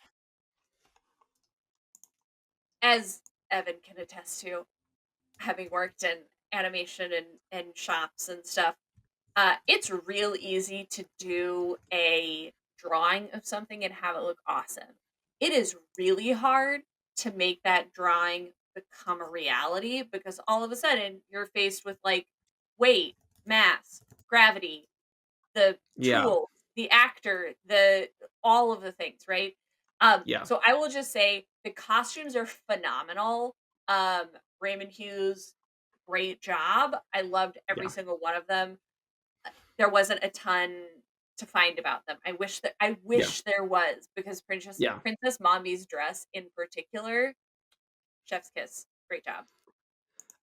Speaking of illustrations, another quick thing to cover of just Oh cool. yes. Again, this is like a smorgasbord of just interesting people who worked on this freaking Yes. movie.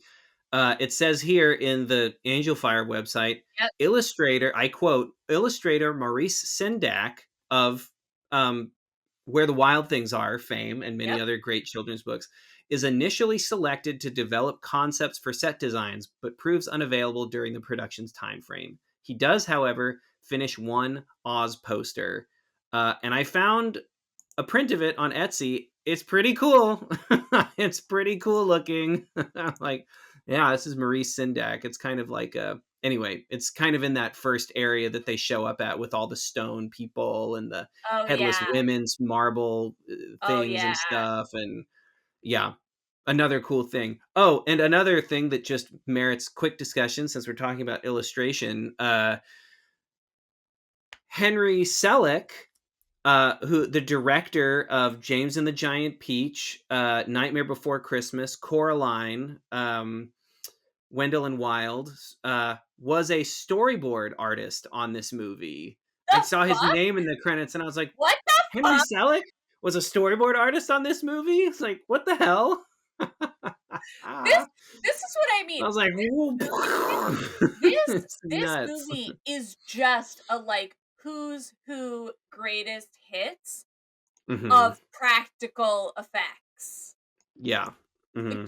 Evan, keep going. You have more to say about all of the things. This is Sure. this is Well, your let's. show. We're only audience members. Please talk about all of the other things. Well, mainly I want to focus on just, and it stuck out to me. Weirdly, I did not know that stop motion animation legend Will Vinton was involved in this in such a big way. The director Despite, of claymation on this film. yes, Director of and claymation, yes. yeah, uh, Will Vinton is a Bay Area based stop motion animator, director, producer who mainly works in claymation and other such things. He's probably best known to general audiences as the person behind the California Raisins ads from the 80s and 90s that would show Yep. up on TV. It would be like, they would be like singing raisins, telling you why raisins are so good or I've whatever. heard it through the He's done a grapevine, million all of other that. things. Yes, a million other things, and I don't want to get. I will reveal my lack of knowledge, but suffice to say that he is a legend in the world of stop Truly. motion animation, and him and his studio's work on the rock animations and the Gnome King sequences were like, it took me completely by surprise because I was not aware that there was any stop No. motion effects in this movie. As maybe friends of the pod know, that I have worked in stop motion animation for the last 10 years, and they are just incredible. Like, it first surfaces as like basically just the face of a rock, literally a face in a Like, just rock the coming to life. eyes. Coming to life, and that is like the Gnome King's servant, I guess. I guess that is what a gnome is in this world. Nome. Yeah. It's like a rock person that's his whatever. And then as Dorothy and her troop of soldiers, friends, whatever you call them, they refer to themselves as the Army of Oz.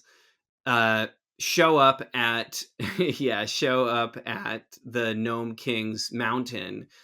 The rocks around them start like coming to life in this really cool, like, I would say it's melty, but that doesn't give like, It but melting, the making it look like it melted would be easier than what they did. They made it look like the rock moved and came to life and formed a head. And all of that is clay, I'm it's assuming. okay. So, It's crazy. what I And want there's so many shots with it in there, and I'm like, this is nuts. This is okay, so well executed, and the finish that they put on the clay looks just like rocks, and it's composited ugh, into the scene so well. It's like, it's okay. incredible what they So did. what I want people to envision in their heads is, like, when you see mineral deposits, right, on, like, the side of a rock, and they are jagged and geometric, where there Mhm. are, like, hard edges. Yeah.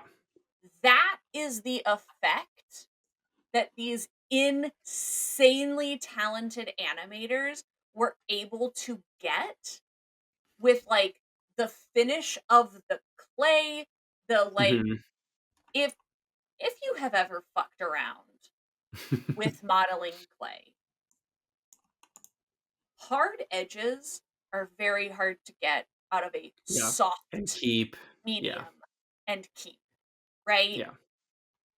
That's real hard.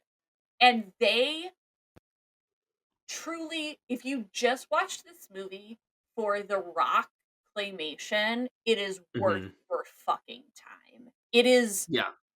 absolutely nuts. Like, I was watching it and I was like, "Oh, fuck, the rocks are animated. That's crazy." And it Mhm. wasn't until well into the movie that I was like, "Is that can't possibly be claymation. There's Yeah. no way. There is no way that they would have got that with claymation. No, certainly not." And then I was like, I certainly was looking "Holy at it fuck, like, they did." yeah, I also was like, I can't imagine that that's actually clay, but then the more I looked at it, I was like, I don't know how it wouldn't be I don't know how clay. they could have done it at especially how they could have done it Nothing at else that can morph time. that smoothly framed. There's no other, like, there's no other thing you would use for that. And then it just became me marveling at, like, how they made the clay look like rock, and I was, like, It's mind blown. no, it like, this is what I mean. There is the one level of watching this film in which it is Traumatizing. traumatizing, horrifying, absolutely balls to the wall insanity. Yeah. There is the second layer of watching this film, which is a fucking honest to God technological marvel of Yeah. practical effects, like start to finish, Yeah. that Mhm. will boggle your mind. If you are someone who is excited by and interested in Mhm. the how does it work of Yeah. filmmaking, Mhm. this film is like one of those things that you're gonna keep watching and going, "But how the fuck did they do that? Yeah, how did But they do how the that? but how did they do that? But how did that work? But how did they get that? But what? How would they have done it?" And it will keep blowing your mind. It will keep Yeah. blowing your mind. Every shot I kept seeing was like, Oh, I can't believe they figured out how to do that and make it yeah, actually look but good, you they know? did. But they Yeah. did. Also, Gary Kurtz, producer of Star Wars, also produced this movie. Cool. Nice. Um, I That is cool. mean, it is cool. We've already talked a little bit about Fairuza Balk, who became Uh, the Witch of Our Hearts. The Witch of Our Hearts. Where who I, will be who will be featured, I think, on a upcoming season at mm, some yes. point of brother Yes. sibling movie of witch films, and Faruja Balk is Which films?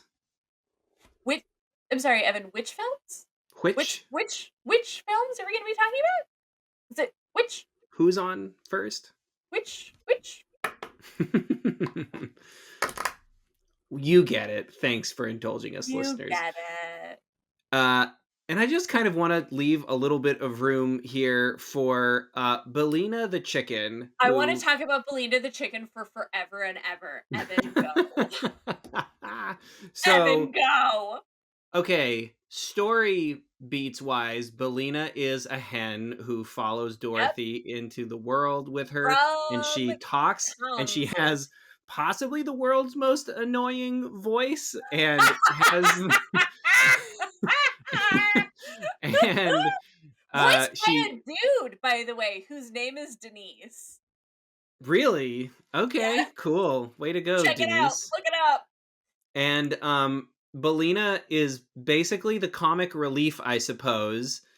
Um, the animatronic. Okay, so here is so there is a the animatronic chicken or chickens that they create to make Belina's mouth move and emote is incredible. It looks like a real chicken doing It things a I thought chicken it would was not do.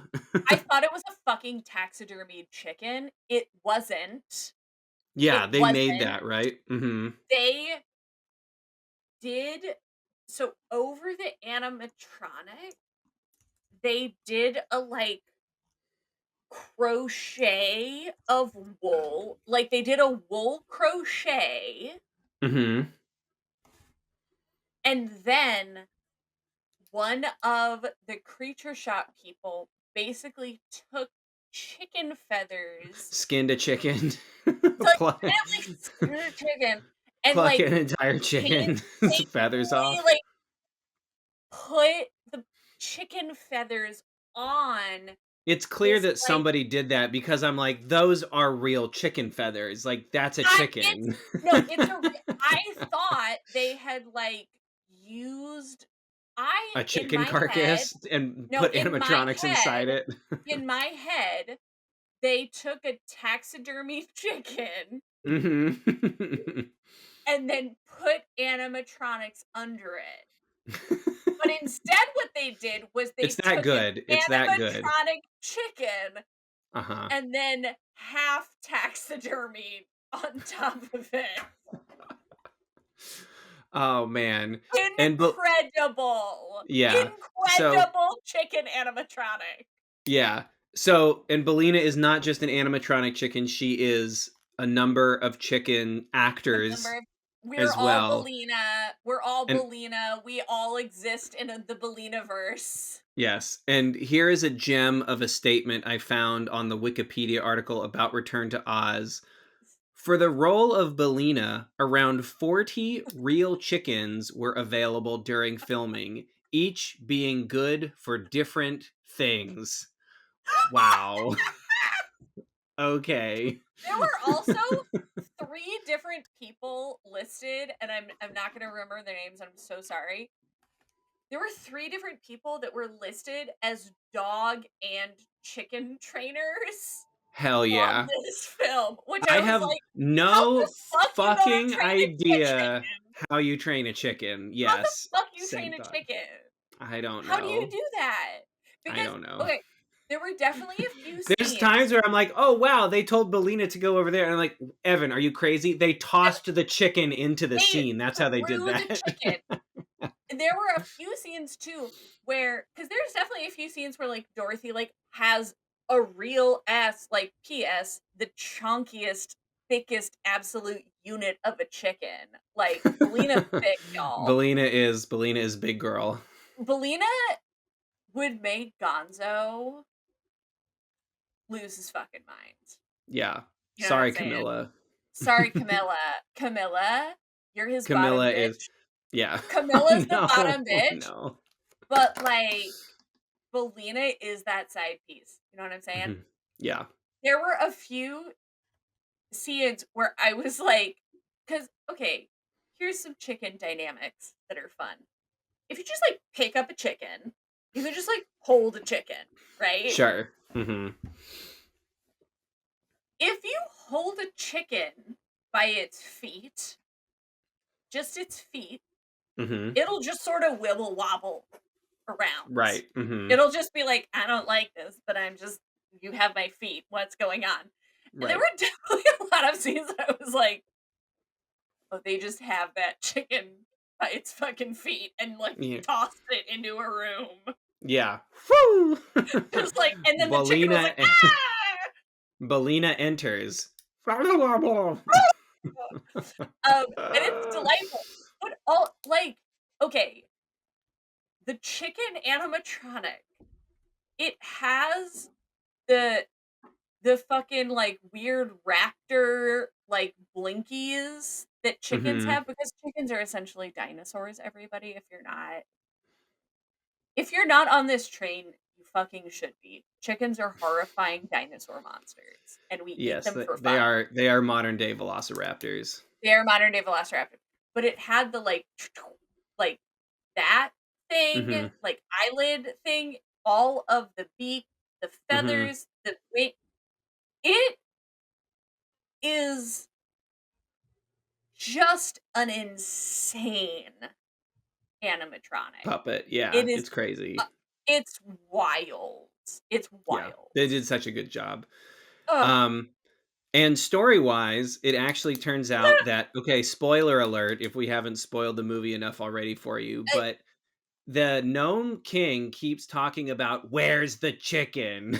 okay, They I have the chicken. Where's the may I chicken? note And I was may like, I "What note is going on?" okay, I would note in one of my notes about this film, I said, "What is the deal with chickens in Oz? Seriously, this is like the 4th time someone has gotten really horny for a chicken. Are they a form of currency? An omen?" I was like, "What the fuck?" Like, they keep being like, "The chicken, what's happening with the chicken?" And I was like, "I don't know what's happening with the chicken." uh, it turns out that in Oz, 2 gnomes specifically, maybe, eggs Exclusively? are poisonous. One single egg can murder an entire mountain's worth of gnome king and gnome people. So, as Shall I shall I quote yes. shall I quote from my notes? I would like it to be known, this is all in caps. What the fuck? Eggs are poison? 7 question marks. No, bitch. None of us know that eggs are poison to gnomes. No, bitch. No one knew. No one knew that because the Gnome King says, "Don't you know that eggs are poison to gnomes?" And we were like, you "When know would what we I have known that?"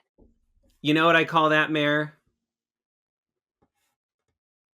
That's a Deus ex machina. Fuck you! God damn it! Son of a bitch! You got me. Let's just I'm done. This was fun. Evan out. Evan out. All right, I'm gonna close out the podcast by myself. Woo! Evan All ended it right. on that baller line. Gotta quit while I'm ahead, you know what I'm saying? I mean, you really do. Fuck me, that was great. That was I think it might be an appropriate time to do another break for our let's do sponsors great. before we come back with our final thoughts and takeaways I would love and that. various checks of the vibey kind. So Of various kinds. I love stick that. Let's go. stick around. We'll be right back with more brother sibling movie. You've probably been wondering, I have so much fun doom scrolling in my day-to-day life, but what about my farmyard animals? Is there a short form video content platform just for them? Have no fear, BELINA fans, because we have just the things for the chickens in your life.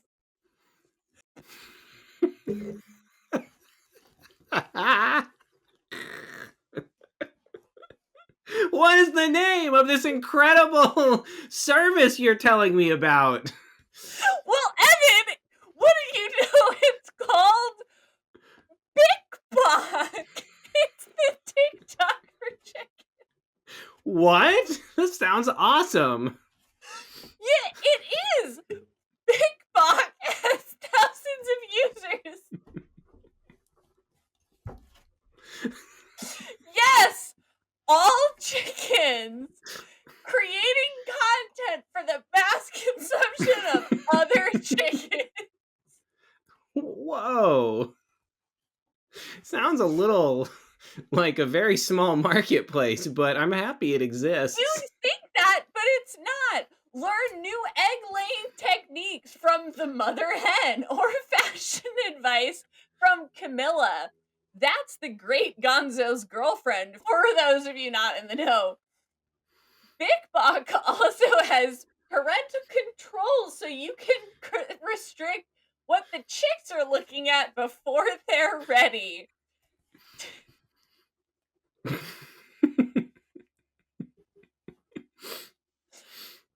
Too much TikTok? Try Big Bok. That's TikTok for chicken.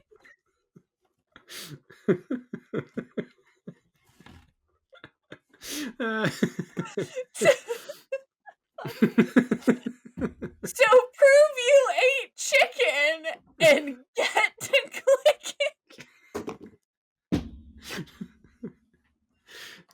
Missed opportunity. It should have been get to clicking and start clucking would be another good alternate. Big Bok, just so you know. What was the alt? Give me the alt and I'll run it real quick. So much fun clicking, you'll start clucking. Big Bok, so much fun clicking, you'll start clucking. Big Bok, the TikTok for chickens. That's right.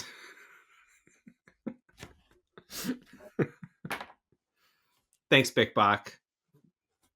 We appreciate your sponsorship.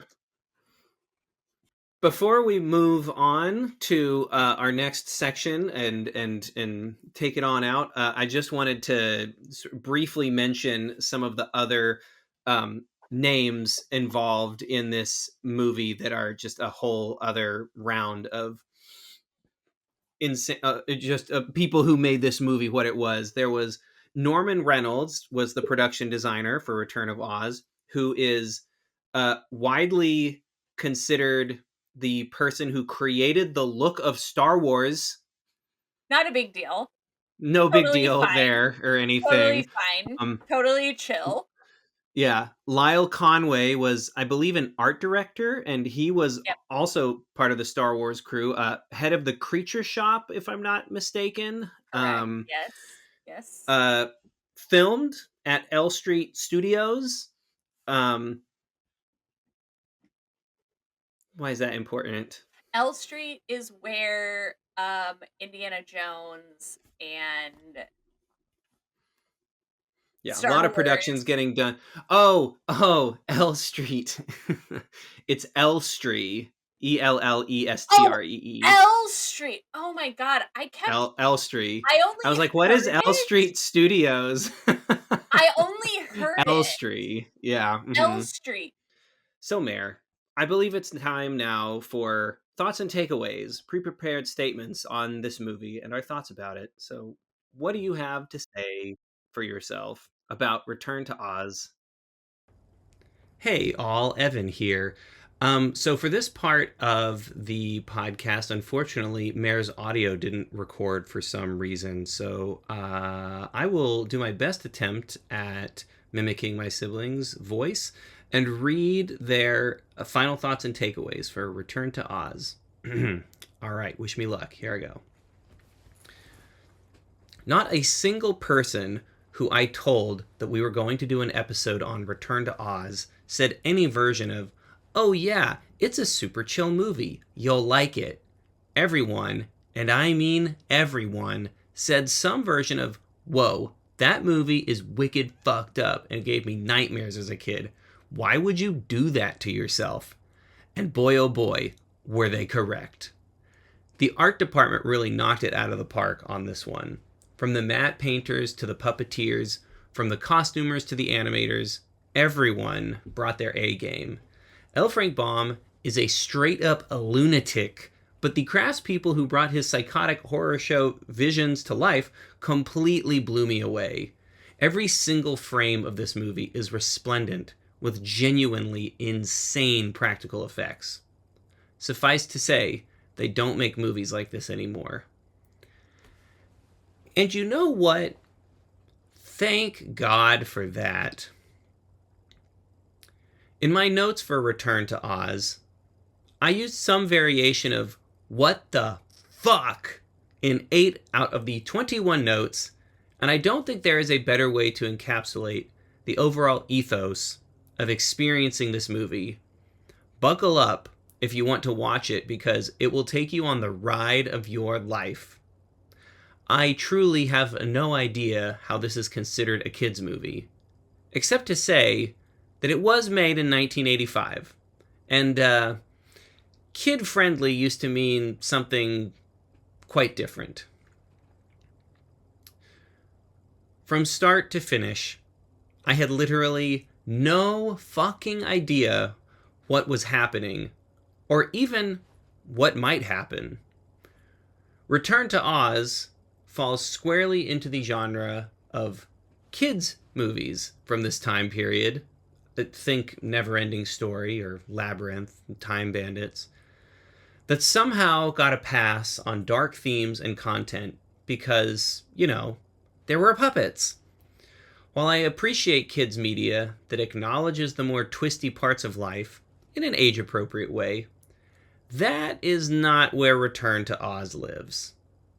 There is straight up a room of women's heads that Princess Mombi swaps out willy nilly like it's no big deal.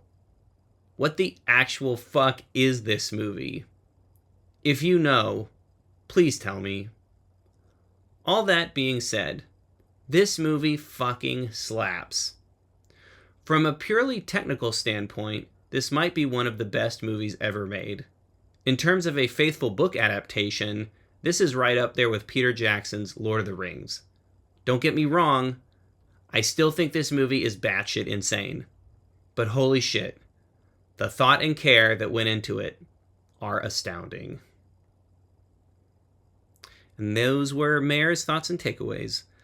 I hope I did it justice, and now we will return to our regularly scheduled podcast.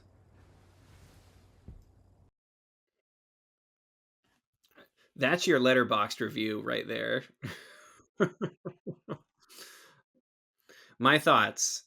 Here we go. Wow. Say what you will about this film, there is nothing quite like Return to Oz. A misdirected adult's vision of a movie that is unintentionally scaring the living bejesus out of children? Yes. But also an insanely artful production full of big swings, some home runs, other strikeouts? Yes, as well. Here are some of the insane things about Return to Oz that make it special from a production standpoint. Written and co-directed by Walter Murch, who edited Apocalypse Now, The Godfather Parts 2 and 3, Ghost, and won an Academy Award for editing for The English Patient. Most movies he edited, he also sound designed on. He wrote In the Blink of an Eye, widely considered a go-to text for anyone in the film editing space. And he also directed this movie. What?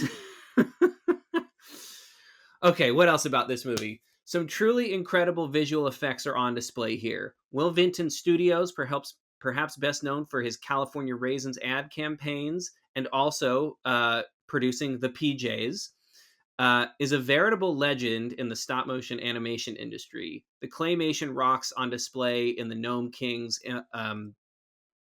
kingdom are nothing short of incredible for their plasticity and realism as rocks. Henry Sellick, legendary director of stop motion, is a storyboard artist on this film.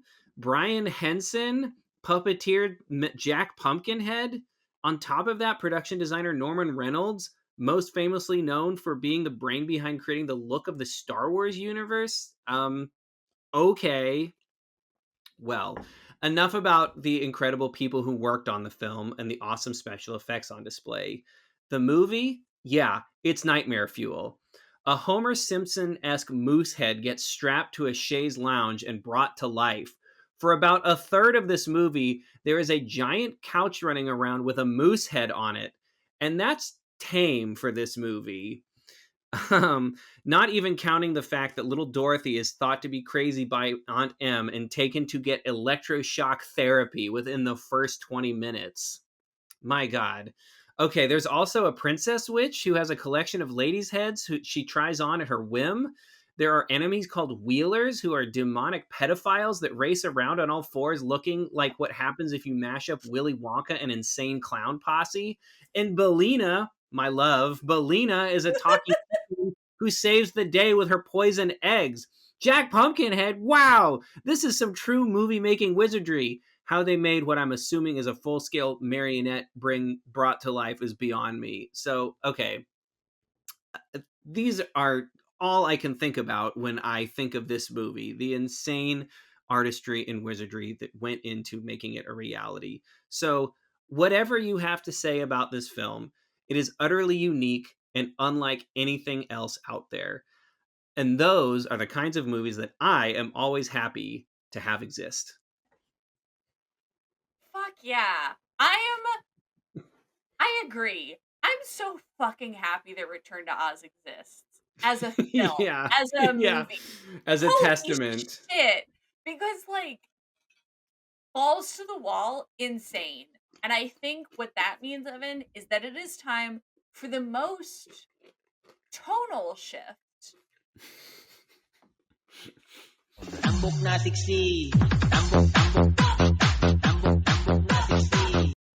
Vibe check. It's time for a vibe check. That's right. If you are a first time listener to this podcast, first of all, thank you so much for sticking around this long. Thank you. But Evan and I do not rate things on a star system or a number system or anything like that. We rate films on two things and two things only, and that is how is the story and how are the vibes. So, Evan, I hesitate to ask this question. How was the story and how were the vibes? Psychotic on both fronts, and I'm Fuck here yes. for it. Fuck yes. You know what? Story. Fucking Looney Tunes. Absolutely insane. Balls to the wall. Doesn't make any sense. Vibes. Truly Fever dream. Yeah. fever dream. Literal. Nightmare fuel.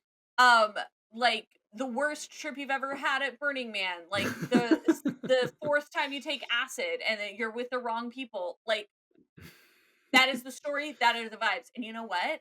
I hated it. I loved it. It was everything. And I'm probably going to watch this again because it blew my fucking mind. It blew my Yeah. fucking mind. Yeah. I can't agree more. I mean, yeah, there's nothing quite like it. And so I will say unique vibes and crazy story. Yeah, it is balls to the wall story, balls to the wall vibes. If you want a Just movie that is like an hour and a half of just the boat ride sequence from Willy Wonka, there's yes. no earthly Uh-huh. way of knowing, that's this movie. If you wanted an Correct. extended version of that scene that lasts an hour and a half, watch Return to Oz. You're in It's for right it. here. It's right here. It's there. It's everything. Everywhere and everything. It's everywhere. It's everything. It is in fucking insane. Well, I, for one, am very, very happy that we I'm watched it this week. And Revisionist Fairy Tale, yeah, it's got things to talk about. Yeah, we'll talk about it another time. I feel like this was one. I feel like this was one that we put in this category because it was kind of it's in the fairy tale genre, Yeah. and I would say that in the world of these films that we've been talking about this season of revisionist fairy tales, it is not a revisionist fairy tale. It is exactly what L. Frank Baum wrote in his Mm-hmm. crazy ass fucking book. It Yeah. is exactly that. Oh, man. And I don't think it's a revisionist fairy tale, but you know what? I still had a hell of a time watching it. It was very fun. It made me question a lot of aspects of my own sanity. And I really enjoyed it, like start to finish. Me too. There was nothing. I'm very happy that I didn't watch it when I was 8 years old. I'm so happy I did not watch this film when I was like between the ages of like 5 and 13. Mm-hmm. At a time that when it could have really fucked up my world. I watched other things at that time, like Rocky Horror Picture Show, and The Rock. I don't A lot of The rock Rock. movies. A lot of Mm-hmm. rock movies. A lot of rock movies. I do think that Rocky Horror Picture Show, watching that at a young age, informed my sexuality and gender identity in an interesting way. Yeah. But that's a good thing. I think that's a good thing. I think Rocky Horror Picture Fine. Show should be required reading for adolescents. Look, Just to be like, just get ready, because there's some crazy shit in this world. there's some crazy shit, and you know what? It's all good if it's between consenting adults. There you That's the go. main thing. Yeah, that's it. Fucking Return to Oz. What a banger of a film. Thank you for recommending this one, Evan. I'm You're not welcome. angry like I was at the end of Step Brothers, your other hard recommend that I was like, I fucking hate this movie, I'm fucking pissed. This was very fun. This was very Yeah. fun. And also I did have a few moments where I was like, Evan, what the fuck are you doing? As But I it was like said, I want cinema to challenge and us. this is a piece of a cinema that I think will challenge the audience. And Yes. in what I think is a really good and interesting way.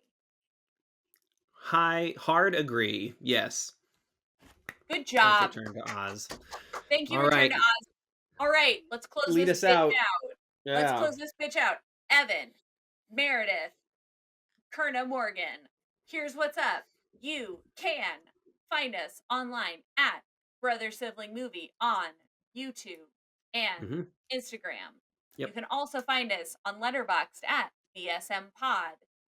You can email us thoughts, takeaways, thoughts, opinions, whatever you want at brothersiblingmovie@gmail.com. Evan, where can the good people find you? Art of Evan K is my handle on all the socials, and you can check out my website, artofevank.com. Don't forget to look me up on LetterBoxd, Evan Kerna, Koehne. Oh, yeah, you can find me at a bog near you. I am at Lawn Daddy Lives Here on Instagram. There's underscores between each of the words. I'm also just generally like here, there, and everywhere at your local witch trials and Dancing around the maypole. dancing around. I actually would love to do in my front yard next year. I would love to do a maypole in my front yard and have all of my Nice. friends who have children all over to like do the maypole dance with the like ribbons and stuff. That'd be Because I cute. think it would be very fun. And all of my neighbors, from the ones that I know, We're going to call the Salem Witch Council and get you all so burned at the stake. most of my neighbors are like in the Baptist Christian faith, Yes. or the Nation of Islam mosque that is Right. also on my block, who I've been trying to be friends with for forever, but I am the white devil. But I'm trying to like slowly be like, hello, I'm normal. I just think you're cool and would like to be friends with you. Do you want to be friends? And they say no. You need to show up in full Ned Flanders regalia and just be like, howdy ho, neighborinos. I feel like that's the vibe I bring to most interactions is Ned Flanders. No, I want everybody to be cool with everybody on my block. Yeah. But I think that maybe if I did a maypole, it would either be the most inclusive version of that or the most that person is a witch, we should burn them. Right. And I don't know which way to go. So it'll be exciting. We'll see. All right. It'll be fun to find out. It'll be fun to find out. That's it for this week. Tune in next week for another movie that I don't remember what it is. But That's it'll be okay. great. We don't need And to it'll know. be another one in revisionist fairy tales. And yeah. All right. Well, Evan, I will leave you with this. Go watch a movie with your sibling. Hey, go watch a movie with your sibling. Fuck you, you first. Okay. I love you. I love you too. Bye.